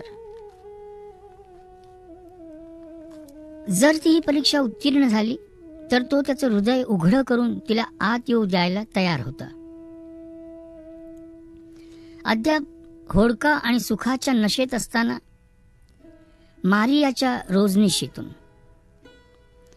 जेव्हा माझ्याकडे गमावण्यासाठी काहीही नव्हतं तेव्हा मला सर्व मिळालं. जेव्हा मी जी आहे ती होण्याचं मी थांबवलं तेव्हा मला स्वतःचा शोध लागला. जेव्हा मी अपमान आणि पूर्ण शरणागतीचा अनुभव घेतला तेव्हा मी मुक्त झाले. मी मानसिकदृष्ट्या आजारी आहे का? ते सर्व स्वप्न होतं का किंवा ते फक्त एकदाच घडतं का हे मला माहीत नाही, पण मी त्याविना अगदी छान राहू शकते. तरीही मला ते पुन्हा करायला, त्या अनुभवाची पुनरावृत्ती करायला, आणखीन पुढे जायला आवडेल. मला वेदनेमुळे थोडी भीती वाटली, पण ती अपमाना एवढी वाईट नव्हती. ते फक्त कारण होतं. आत्तापर्यंत मी अनेक पुरुषांबरोबर गेले, त्यांनी माझ्या शरीराशी अनेक गोष्टी करूनही खूप दिवसांनंतर जेव्हा मी प्रथमच कामोत्कर्षावर पोहोचले, मला वाटलं की मी परमेश्वराच्या जवळ पोहोचले. शक्य आहे हे? मला आठवलं की तो चाबकानं स्वतःला बडवून घेणाऱ्यांबद्दल काय म्हणाला होता. मानवतेला वाचवण्यासाठी त्यांची वेदना अर्पण करताना त्यांना आनंद गवसतो. मला मानवता तो किंवा मी यांच्यापैकी कोणालाच वाचवायचं नव्हतं. मी फक्त तिथे होते एवढंच. रतिक्रीडेची कला ही संयत अशा अनिर्बंध स्वातंत्र्याची कला आहे. यावेळेला मात्र हे नाटक नव्हतं. ते दोघे मारियाच्या विनंतीनुसार खऱ्या रेल्वे स्थानकात होते, कारण तिला तिथला पिझ्झा आवडायचा. काही वेळा थोडं वेगळ्या वाटेनं जाण्यात काही चुकीचं नसतं. खरं म्हणजे राल्फनं तिला परवा भेटायला यायला हवं होतं, तेव्हा ती अद्यापही प्रेमाच्या खुल्या अग्नीच्या, मदिरा आणि उत्कट इच्छेच्या शोधात असणारी एक स्त्री होती. पण आयुष्यानं आता वेगळंच वळण घेतलं होतं.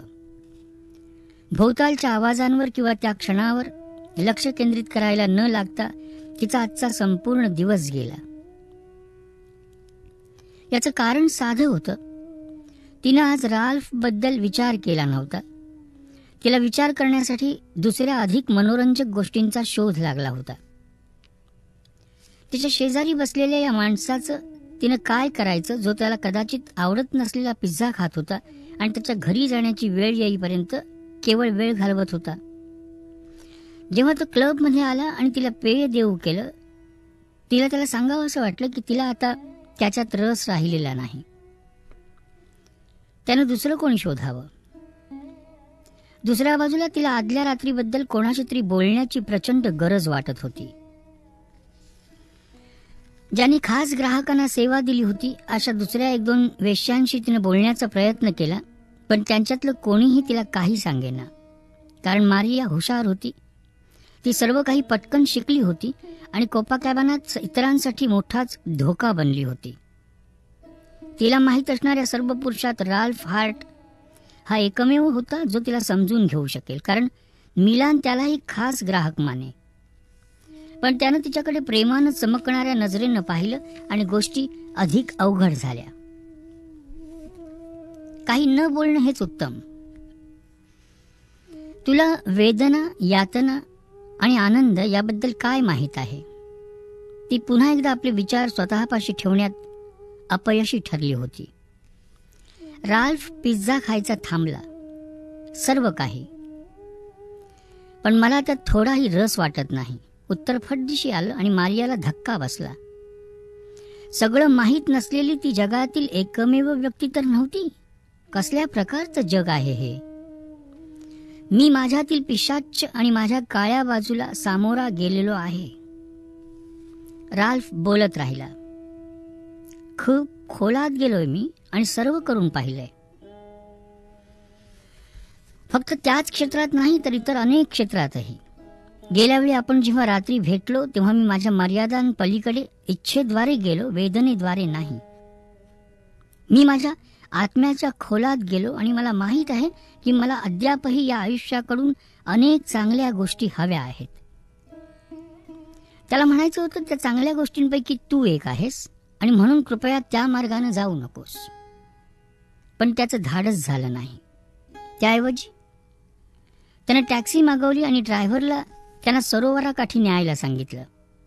त्याच सरोवराकाठी जिथे अनंत काळपूर्वी ते पहिल्यांदा भेटले. त्या दिवशी एकत्र चालले होते. मारियानं विनंतीचा अर्थ समजून घेतला, पण काही बोलली नाही. तिचं मन जरी आदल्या रात्री जे घडलं त्या नशेतच असलं, तरी तिचं अंतर्मन तिला सांगत होतं की तिच्याकडे गमावण्यासारखं खूप काही होतं. सरोवरा शेजारच्या बागांमध्ये ते जेव्हा पोहोचले तेव्हा कुठे ती तिच्या निष्क्रिय आणि अबोल अवस्थेतून बाहेर पडली. अद्याप उन्हाळा संपलेला नसला तरी रात्री चांगलीच थंडी पडायला सुरुवात झाली होती. आपण इथे काय करतो आहोत? टॅक्सीतून बाहेर पडताच तिने विचारलं. वारा खूप आहे, मला सर्दी होईल. तू रेल्वे स्टेशनवर यातना आणि आनंद याबद्दल जे म्हणालीस त्याबद्दल मी मघापासून विचार करतोय.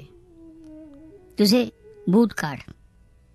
तिला त्याच क्षणी आठवलं की तिच्या एका गिऱ्हाईकानं तिला हीच गोष्ट करायला सांगितली होती आणि फक्त तिच्या पावलांकडे पाहूनच तो उत्तेजित झाला होता. साहस तिला कधीच शांततेत जगू देणार नाही का? मला सर्दी होईल, मी सांगतो तसं कर, त्यानं आग्रह धरला. आपण घाई केली तर तुला सर्दी होणार नाही. मी जसा तुझ्यावर विश्वास ठेवतो तसाच तू माझ्यावर ठेव. काही कारणानं मारियाच्या लक्षात आलं की तो तिला मदत करण्याचा प्रयत्न करत होता. कदाचित त्यानं स्वतः एखादा खूप कटू अनुभव घेतला असेल आणि तिलाही तोच धोका आहे याची त्याला भीती वाटत असावी. तिला मदत घेण्याची इच्छा नव्हती. ती तिच्या नव्या जागावर खुश होती, ज्यात ती शिकत होती की यातना भोगणं हा आता प्रश्नच राहिला नव्हता. नंतर तिच्या मनात ब्राझीलचा, हे वेगळं विश्व ज्याच्याबरोबर ती थाटून घेऊ शकेल असा जोडीदार सापडण्याच्या अशक्यतेचा विचार आला.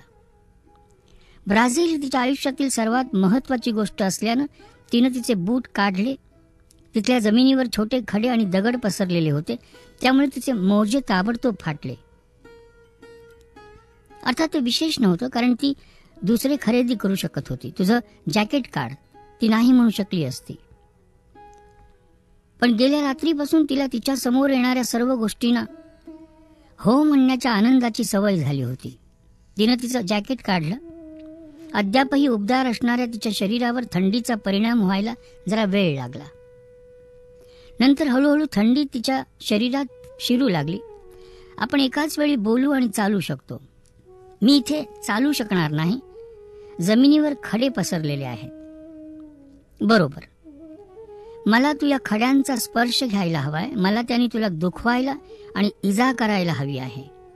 कारण ज्याप्रमाणे मी एकेकाळी केलं होतं त्याप्रमाणेच तू ही यातनांची सांगड आनंदाबरोबर घालायला सुरुवात केली आहेस आणि मला तुझ्या मनातून ते ओढून बाजूला काढायचंय. मारियाला म्हणावंसं वाटलं, त्याची गरज नाही, मला ते आवडलेलं आहे. तिने हळूहळू चालायला सुरुवात केली.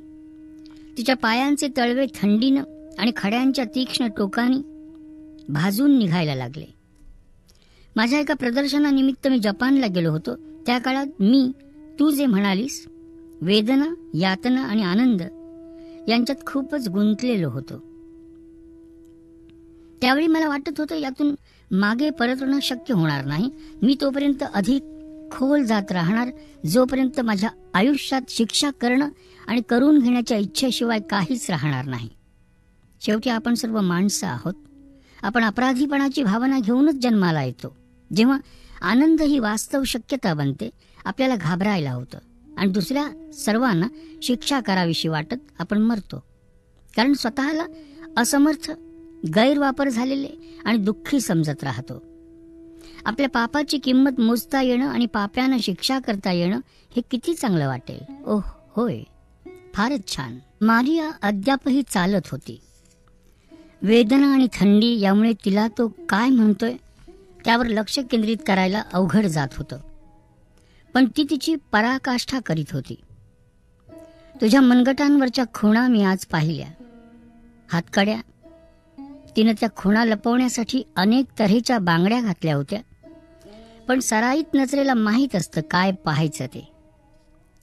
आता जर तुझे सध्याचे अनुभव तुला ते पाऊल उचलायला उद्युक्त करत असतील तर मी तुला थांबवणार नाही. पण तुला हे कळायला हवं की यातील कशाचाही खऱ्या आयुष्याशी संबंध नाही. कोणतं पाऊल म्हणालास? वेदना आणि आनंद.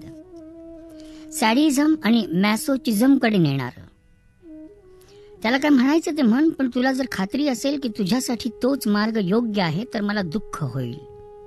मला ती उत्कट इच्छेची भावना, आपल्या भेटी, सॅन्टियागोकडील रस्त्यावरचं आपलं फिरणं तुझा प्रकाश आठवेल. तू मला दिलेलं पेन मी अमूल्य समजून जपेन. प्रत्येक वेळी जेव्हा मी अग्नी पेटवीन मला तुझी आठवण होईल. पण मी तुला पुन्हा कधीही शोधत येणार नाही. मारियाला भीती वाटली. तिला वाटले हीच वेळ आहे पर्दाफाश करण्याची, त्याला सत्य सांगण्याची, त्याच्यापेक्षा तिला अधिक माहिती असल्याचं नाटक करणं थांबवण्याची. मी नुकतंच जे अनुभवलं, खरं तर काल रात्रीच जे मी पूर्वी कधीच अनुभवलं नाही असं होतं. आणि या विचारानं मला घाबरायला होतं की मी स्वतःला अधःपतनाच्या सीमेपाशी गेलेली सापडेन. बोलणं अवघड व्हायला लागलं होतं. तिचे दात वाजायला लागले होते आणि तिचे पाय खरोखरच दुखत होते. माझं प्रदर्शन कुमानो नावाच्या भागात भरवण्यात आलं होतं आणि ते पाहायला येणाऱ्यात एक लाकूड तोड्या होता. ती जे म्हणाली ते त्यानं जणू ऐकलंच नाही अशा पद्धतीनं राल्फ बोलत राहिला. त्याला माझी चित्र आवडली नाहीत, पण तो माझ्या चित्रांमधून मी जे अनुभवत होतो आणि मला जे वाटत होतं ते तो पाहू शकत होता. दुसऱ्या दिवशी तो माझ्या हॉटेलात आला आणि मला विचारलं की मी आनंदात आहे काय. जर असेन तर मी मला जे आवडतंय ते चालू ठेवावं, जर नसेन तर मी त्याच्याबरोबर काही दिवस घालवावेत. त्याला मला दगडांवरून चालायला लावलं, जे मी तुला आज करायला लावतोय. त्यानं मला थंडीची अनुभूती घ्यायला लावली. त्यानं मला वेदनेचं सौंदर्य जाणून घ्यायला भाग पाडलं. अपवाद इतकाच की ती वेदना निसर्गानं लादलेली होती, माणसानं नाही. तो याला शूज जेन दो म्हणाला. एक खूप प्राचीन प्रथा. त्यानं मला सांगितलं की मी असा होतो की जो वेदनेला भीत नव्हतो. ते चांगलंच होतं, कारण आत्म्यावर विजय मिळवण्यासाठी प्रथम शरीरावर विजय मिळवायला शिकलं पाहिजे. त्यानं मला हे सुद्धा सांगितलं की मी वेदनेचा वापर चुकीच्या पद्धतीनं करीत होतो आणि ते फार वाईट होतं.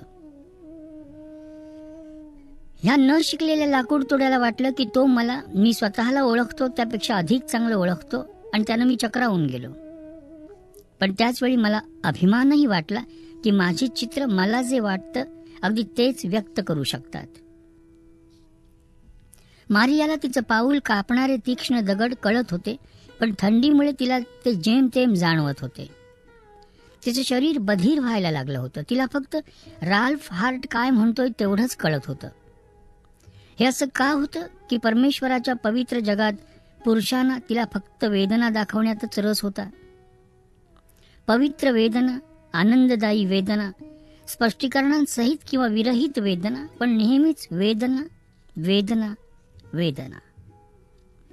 तिचं जखमी पाऊल आणखीन एका दगडावर अडखळलं. तिने किंकाळी दाबली आणि चालणं चालू ठेवलं. सुरुवातीला तिने तिचा प्रामाणिकपणा, तिचा स्वतःवरील ताबा, तो म्हणत असलेला तिचा प्रकाश टिकवायचा प्रयत्न केला. आता तिचं पोट आणि मन दोन्ही पिळवटून निघत होतं. ती खूप हळू चालत होती आणि तिला वाटलं की ती कोसळण्याच्या बेतात आहे. तिने थांबण्याचा विचार केला, कारण यातील कशालाच अर्थ वाटत नव्हता. पण ती थांबली नाही आणि ती स्वतःबद्दलच्या आदरापोटी थांबली नाही. ती अनवाणी पायाने जितका वेळ चालावं लागेल तितका वेळ सहन करू शकत होती, कारण तिला काही आयुष्यभर चालायचं नव्हतं. अचानक दुसरा विचार तिच्या मनात आला. तिच्या पावलांना इजा झाल्यामुळे जर ती उद्या रात्री कोपाकॅबानात जाऊ शकली नाही तर फ्लूच्या तापाचा, जो निश्चित तिच्या उघड्या शरीरात ठाण मांडू शकतो, तिची वाट पाहणाऱ्या गिऱ्हाईकांचा, तिच्यावर विश्वास टाकणाऱ्या मिलांचा, न कमावू शकणाऱ्या पैशांचा, शेतजमिनीचा, तिच्या अभिमान वाटणाऱ्या आई वडिलांचा विचार तिच्या मनात आला. पण तिने लगेचच हे सर्व विचार हद्दपार केले. ती करत असलेला प्रयत्न जाणून राल्फ हार्ट तिला सांगेल की ती थांबू शकते आणि पुन्हा तिचे बूट घालू शकते, असा व्याकुळ विचार करत एका पुढे एक पावलं टाकत ती चालत राहिली. तो पूर्णपणे तटस्थ, तुटक वाटला. जणू त्याला हा तिला कशापासून तरी मुक्त करण्याचा एकमेव मार्ग वाटला होता. असं काही जे तिला स्वतःलाच खरं तर कळलं नव्हतं. ते तिला खूप भुलवणारं वाटलं होतं, पण जे कोणत्याही हातकड्यांपेक्षा खोल व्रण मागे सोडू शकत होतं.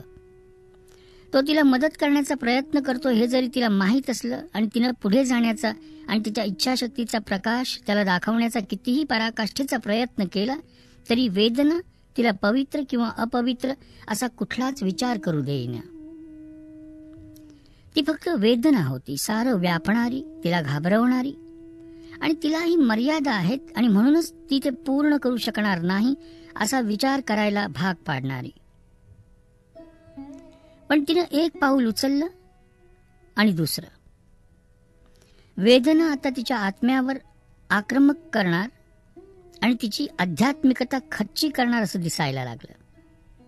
कारण पंचतारांकित हॉटेलात नग्नपणे होडका घेत आणि कॅव्हिअर खात आणि पायामध्ये चाबूक असताना थोडं नाटक करणं वेगळं, पण थंडीमध्ये तुमच्या पावलांना चिरा पाडणाऱ्या दगडांवर अनवाणी चालणं वेगळं.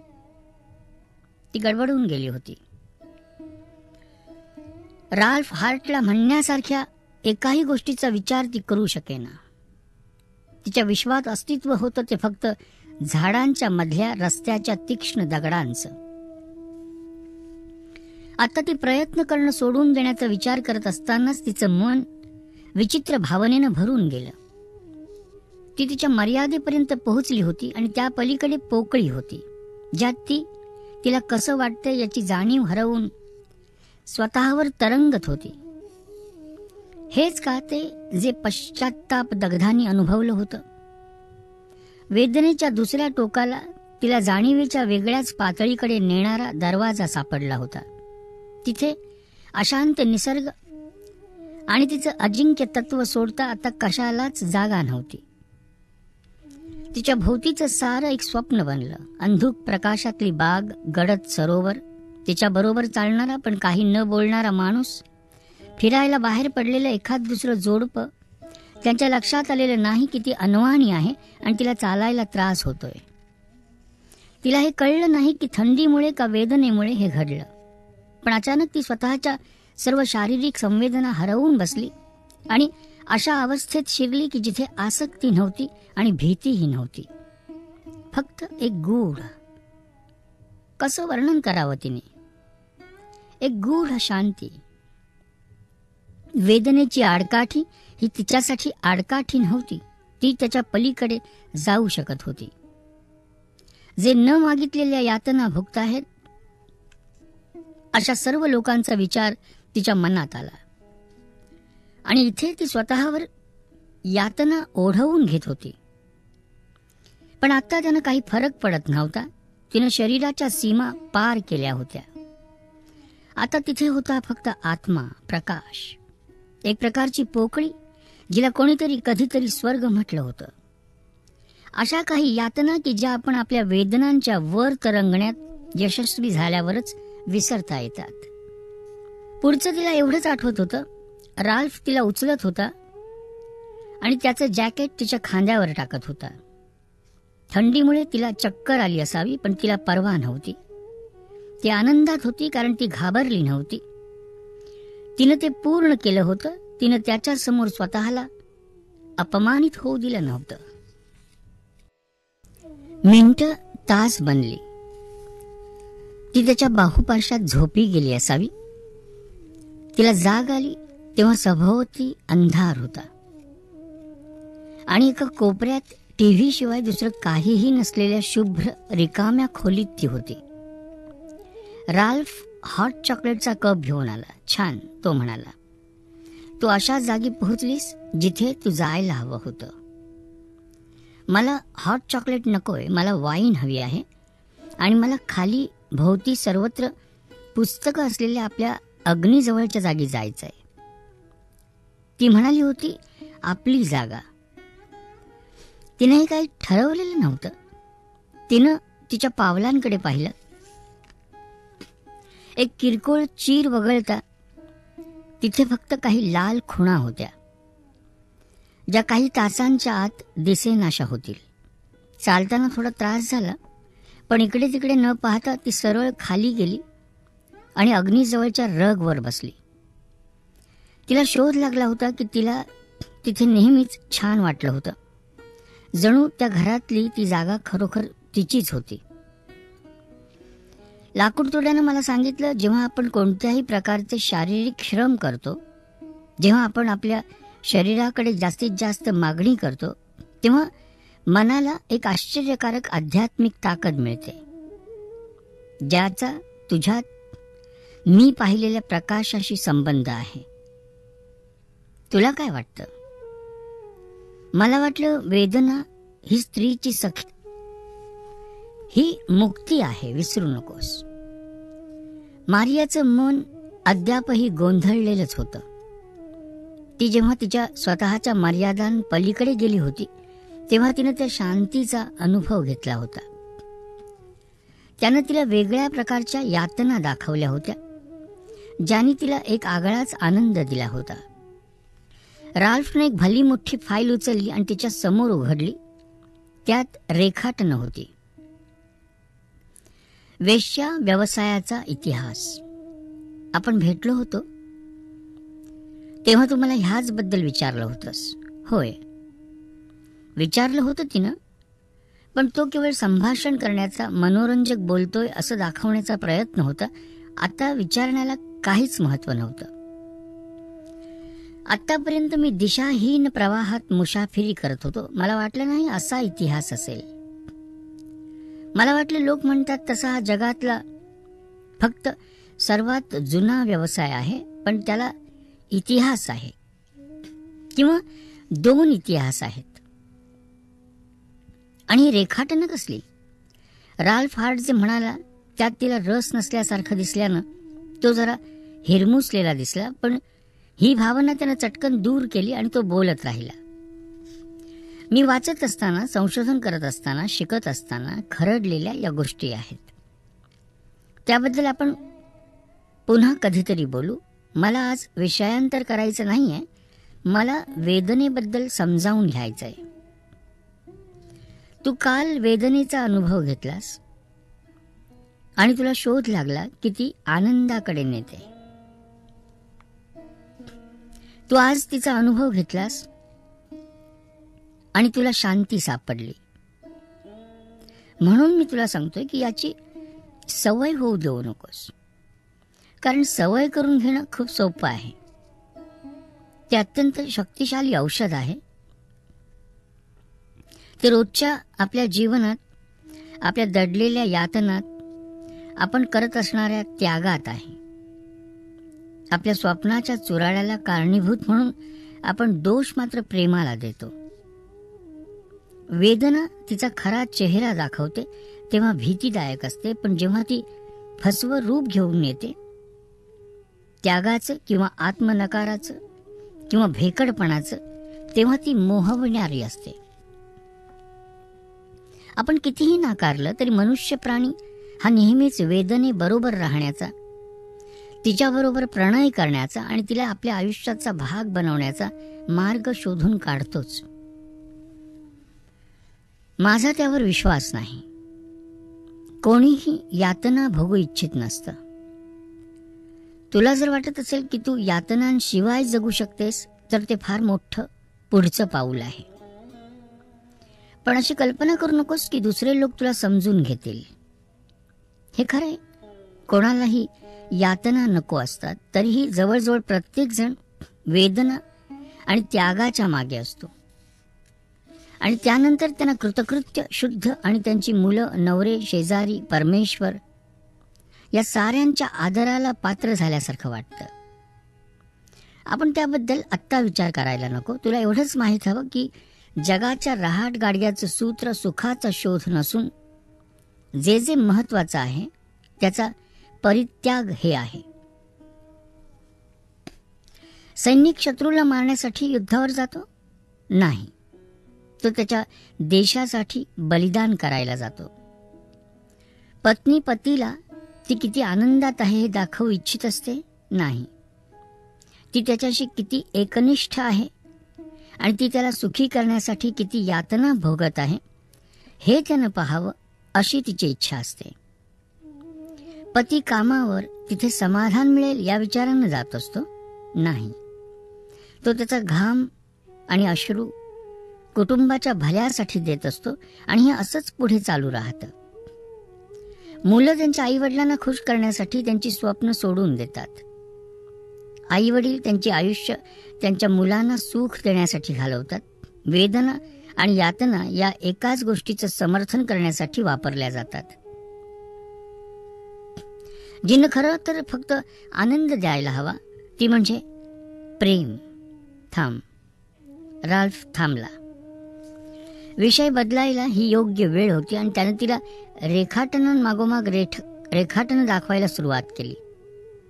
सुरुवातीला ते सर्व जरा गोंधळात टाकणारच वाटलं.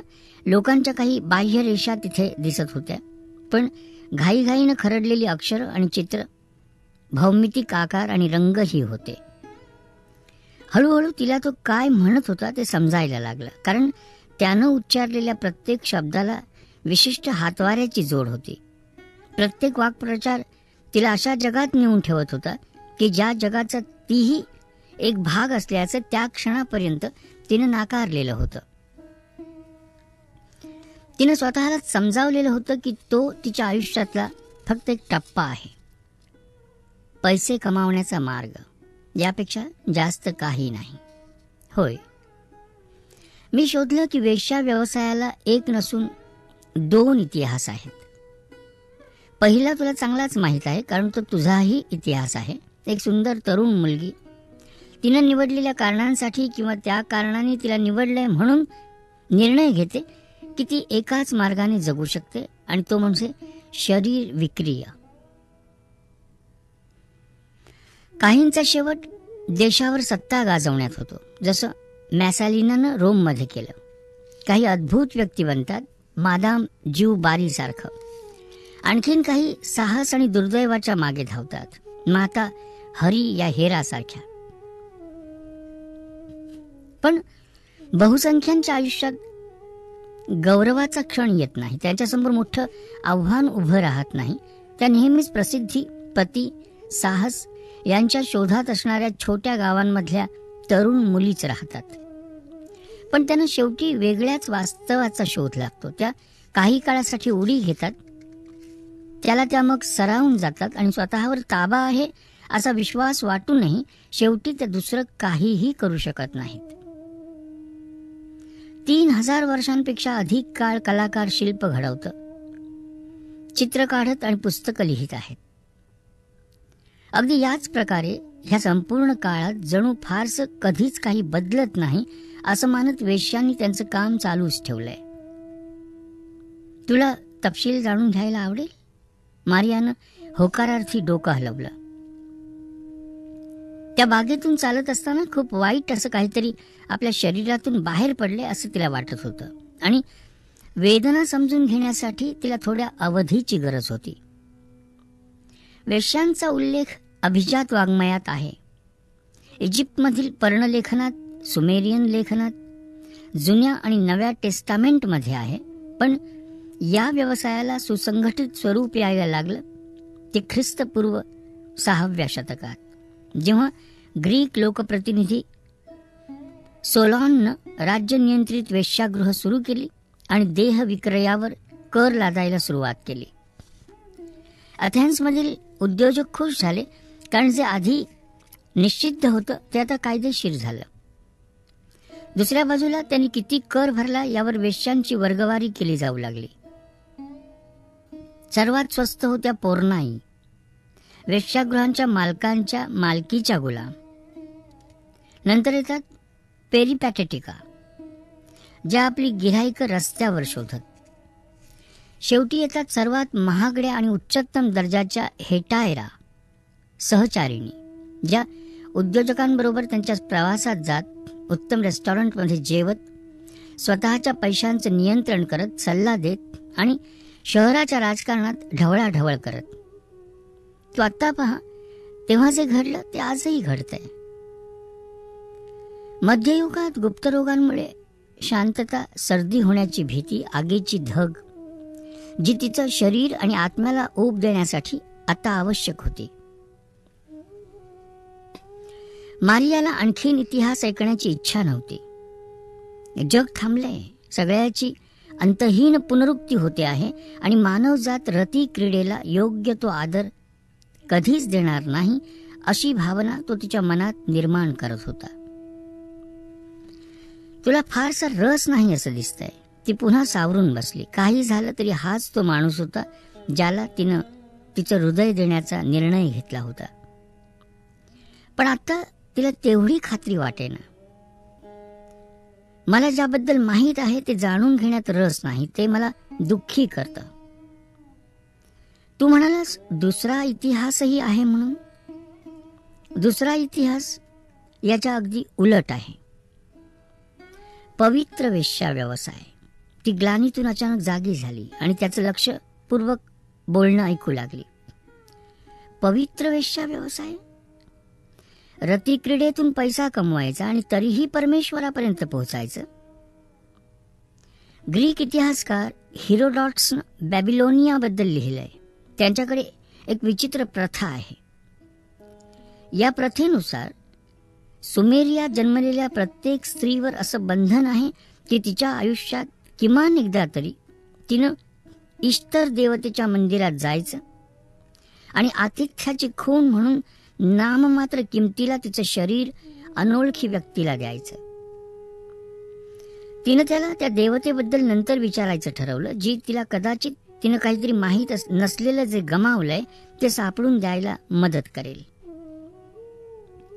देवी इश्तरचा प्रभाव संपूर्ण मध्यपूर्वेत पसरला, पार अगदी सार्डिनिया, सिसिली आणि मेडिटेरियन पोर्ट्सपर्यंत. नंतर रोमन साम्राज्याच्या काळात दुसरी देवता व्हेस्टान पूर्ण कौमार्य किंवा शरणागती मागितली. पवित्र अग्नी प्रज्वलित ठेवण्यासाठी तिच्या देवळात सेवा करणाऱ्या स्त्रियांवर तरुण पुरुष आणि राजांना शरीर सुखाचा मार्ग दाखवण्याची जबाबदारी होती. त्या उत्तान गाणी गात, धुंदीच्या अवस्थेत जात आणि एक प्रकारच्या दैवी मिलनातून मिळणारा अत्युच्च आनंद विश्वाला देत. राल्फ हार्टनं तिला पानाच्या तळाशी जर्मनमध्ये भाषांतर असलेल्या प्राचीन गाण्याच्या फोटोकॉपीज दाखवल्या. त्यानं सावकाश प्रत्येक ओळीचं भाषांतर करत वाचायला सुरुवात केली. मी खानावळीच्या दारात बसलेली असताना मी ईश्वर देवता, वेश्या, आई, पत्नी, दैवी शक्ती ही आहे. लोक ज्याला म्हणतात ते जीवनही मीच आहे, जरी त्याला तुम्ही मृत्यू म्हणत असलात तरी. लोक ज्याला म्हणतात कायदा तो मी आहे, जरी त्याला तुम्ही म्हणत असलात अपराध तरी. मी आहे तुम्ही ज्याचा शोध घेता ते, आणि मी आहे तुम्हाला जे सापडतं ते. मी आहे जे तुम्ही विखरून टाकले आणि ज्याचे तुकडे तुम्ही आता गोळा करता आहात. मारिया हळूच स्फुंदू लागली आणि राल्फ हार्ट हसला. त्याची जगण्याची ऊर्जा परतायला लागली होती. त्याचा प्रकाश पुन्हा तेजाळायला लागला होता. इतिहास सांगणं चालू ठेवणं, तिला रेखाटणं दाखवणं आणि तिला कोणी प्रेम करतोय असं वाटायला लावणंच उत्तम. कोणालाच माहित नाही की पवित्र वेश्या व्यवसाय का नाहीसा झाला ते. कारण तो काही शतकं नाही तर किमान 2 सहस्त्रक टिकला होता. कदाचित रोग असतील किंवा समाजानं धर्म बदलल्यावर नियम बदलण्याचं कारणही असेल. काहीही असो, तो आता अस्तित्वात नाही आणि पुन्हा कधी अस्तित्वात येणार नाही. आजकाल पुरुष जग नियंत्रित करतात आणि हा शब्दही कलंक निर्माण करण्याचं काम करतो. सीमारेषेबाहेर पाऊल टाकणारी कोणतीही स्त्री स्वाभाविकपणे वेश्या गणली जाते. तू उद्या कोपाकॅबानात येशील? तिला हे का हवं होतं ते राल्फ हार्टला कळलं नाही, पण त्याने तात्काळ कबूल केलं. जिनिव्हातील जॉर्डिन अँग्लिसमध्ये अनवाणी चाललेल्या रात्रीनंतर मारियाच्या रोजनिशीतून मला याची पर्वा नाही की कधी ते पवित्र होतं वा नव्हतं. मी जे करत आहे त्याचा मला तिरस्कार वाटतो. वेदना हे बक्षीस आहे. पैसा सर्व काही खरेदी करू शकतो आणि कशाचंही समर्थन करू शकतो हे मला शिकवत ते माझा आत्मा नष्ट करत आहे. माझा स्वतःशीच संपर्क गमवायला लावित आहे. माझ्या भोवतीचं कोणीच सुखी नाही. गिऱ्हाईकांना माहीत आहे की जे फुकट मिळायला हवं त्यासाठी ते पैसे मोजत आहेत आणि हे निराश करणारं आहे. स्त्रियांना माहीत आहे की जे त्यांना सुख आणि प्रेमासाठी द्यायला आवडेल ते त्यांना विकावं लागत आहे आणि हे विनाश करणारं आहे. हे लिहिण्यापूर्वी मी किती दुःखी आणि असमाधानी आहे हे स्वीकारण्यापूर्वी दीर्घ आणि कठीण लढा दिलाय. मला आणखीन काही आठवडे धीर धरण्याची गरज होती आणि अद्यापही आहे. पण मी सारं काही ठाकठीक आहे हा फक्त एक टप्पा आहे. माझ्या आयुष्यातील एक अवस्था आहे असं भासवत काहीच करायचं नाही असं करू शकत नाही. इतक्या वाईट रीतीनं जगण्याची, ऐश करण्याची स्वतःला परवानगी देण्यासाठी आयुष्य खूप थोडं आहे किंवा खूपच दीर्घ आहे. ते त्याचं घर नाही, ते तिचं घर नाही, ते ब्राझील किंवा स्वित्झर्लंड नाही, ते हॉटेल आहे जे जगात कुठेही असू शकतं. सर्व हॉटेलच्या खोल्यांसारखं सजवलेलं, एक प्रकारे ते परिचित वातावरण निर्माण करण्याचा प्रयत्न करतं. पण त्यामुळेच ते आणखीनच अपरिचित वाटतं. सरोवराचं सुंदर दृश्य दिसणारं आणि वेदना, यातना आणि अत्युच्च आनंदाची आठवण देणारं ते हॉटेल नाही. इथून सॅन्टियागोकडच्या रस्त्याचं दर्शन घडतं, जो यात्रेचा रस्ता आहे, प्रायश्चिताचा नाही. इथे लोक रस्त्याच्या कडेला असणाऱ्या कॅफेमध्ये भेटतात, एकमेकांचा प्रकाश शोधतात, गप्पा मारतात, मित्र बनतात, प्रेमात पडतात. पाऊस पडतोय आणि जरी लोक तिथे अनंत वर्ष, दशक, शतक चालत असले तरी रात्रीच्या या वेळी तिथे आता कोणीही चालताना दिसत नाहीये. कदाचित रस्त्यालाही श्वासाची, त्याच्यावरून रोज जी पावलं जातात त्यांच्यापासून विश्रांतीची गरज असेल. दिवे मालव, पडदे ओढून घे. ती त्याला त्याचे कपडे काढायला सांगते आणि ती तेच करते. अंधार कधी गडद नसतो आणि तिच्या डोळ्यांना त्याची सवय होताच कुठून कोणास ठाऊक येणाऱ्या क्षीणतम प्रकाशाच्या पार्श्वभूमीवर ती त्याची पडछाया पाहू शकत आहे. गेल्या वेळी याच कारणासाठी ते भेटले होते तेव्हा तिनं तिच्या शरीराचा काही भागच उघडा केला होता. तिनं काळजीपूर्वक घडी घातलेले 2 रुमाल काढले. ते तिनं सुगंध किंवा साबणाचा यत्किंचितही वास येऊ नये यासाठी अनेक वेळा खळखळून धुतले होते. ती त्याच्या जवळ जाते आणि त्याला डोळ्यांवर रुमाल बांधायला सांगते. तो क्षणभर घोटाळतो आणि यापूर्वी घेतलेल्या विविध घृणास्पद अनुभवांबद्दल शेरा मारतो. ती म्हणते याचा त्याच्याशी काही संबंध नाही. तिला फक्त पूर्ण काळोख हवा आहे. जसं काल त्यानं तिला वेदनेबद्दल शिकवलं होतं तसंच त्याला काही शिकवण्याची आता तिची पाळी आहे. तो माघार घेतो आणि डोळ्यांवर रुमाल बांधतो. तीही तेच करते. आता तिथे कणभरही प्रकाश नाही. ते पूर्ण काळोखात आहेत आणि त्यांना पलंगापर्यंत पोहोचण्यासाठी एकमेकांचे हात पकडावे लागतात. नाही, आपण झोपायचं नाहीये. आपण नेहमी बसतो तसे बसूयात, समोरासमोर. थोडेच जवळ, म्हणजे माझे गुडघे तुझ्या गुडघ्यांना स्पर्श करतील.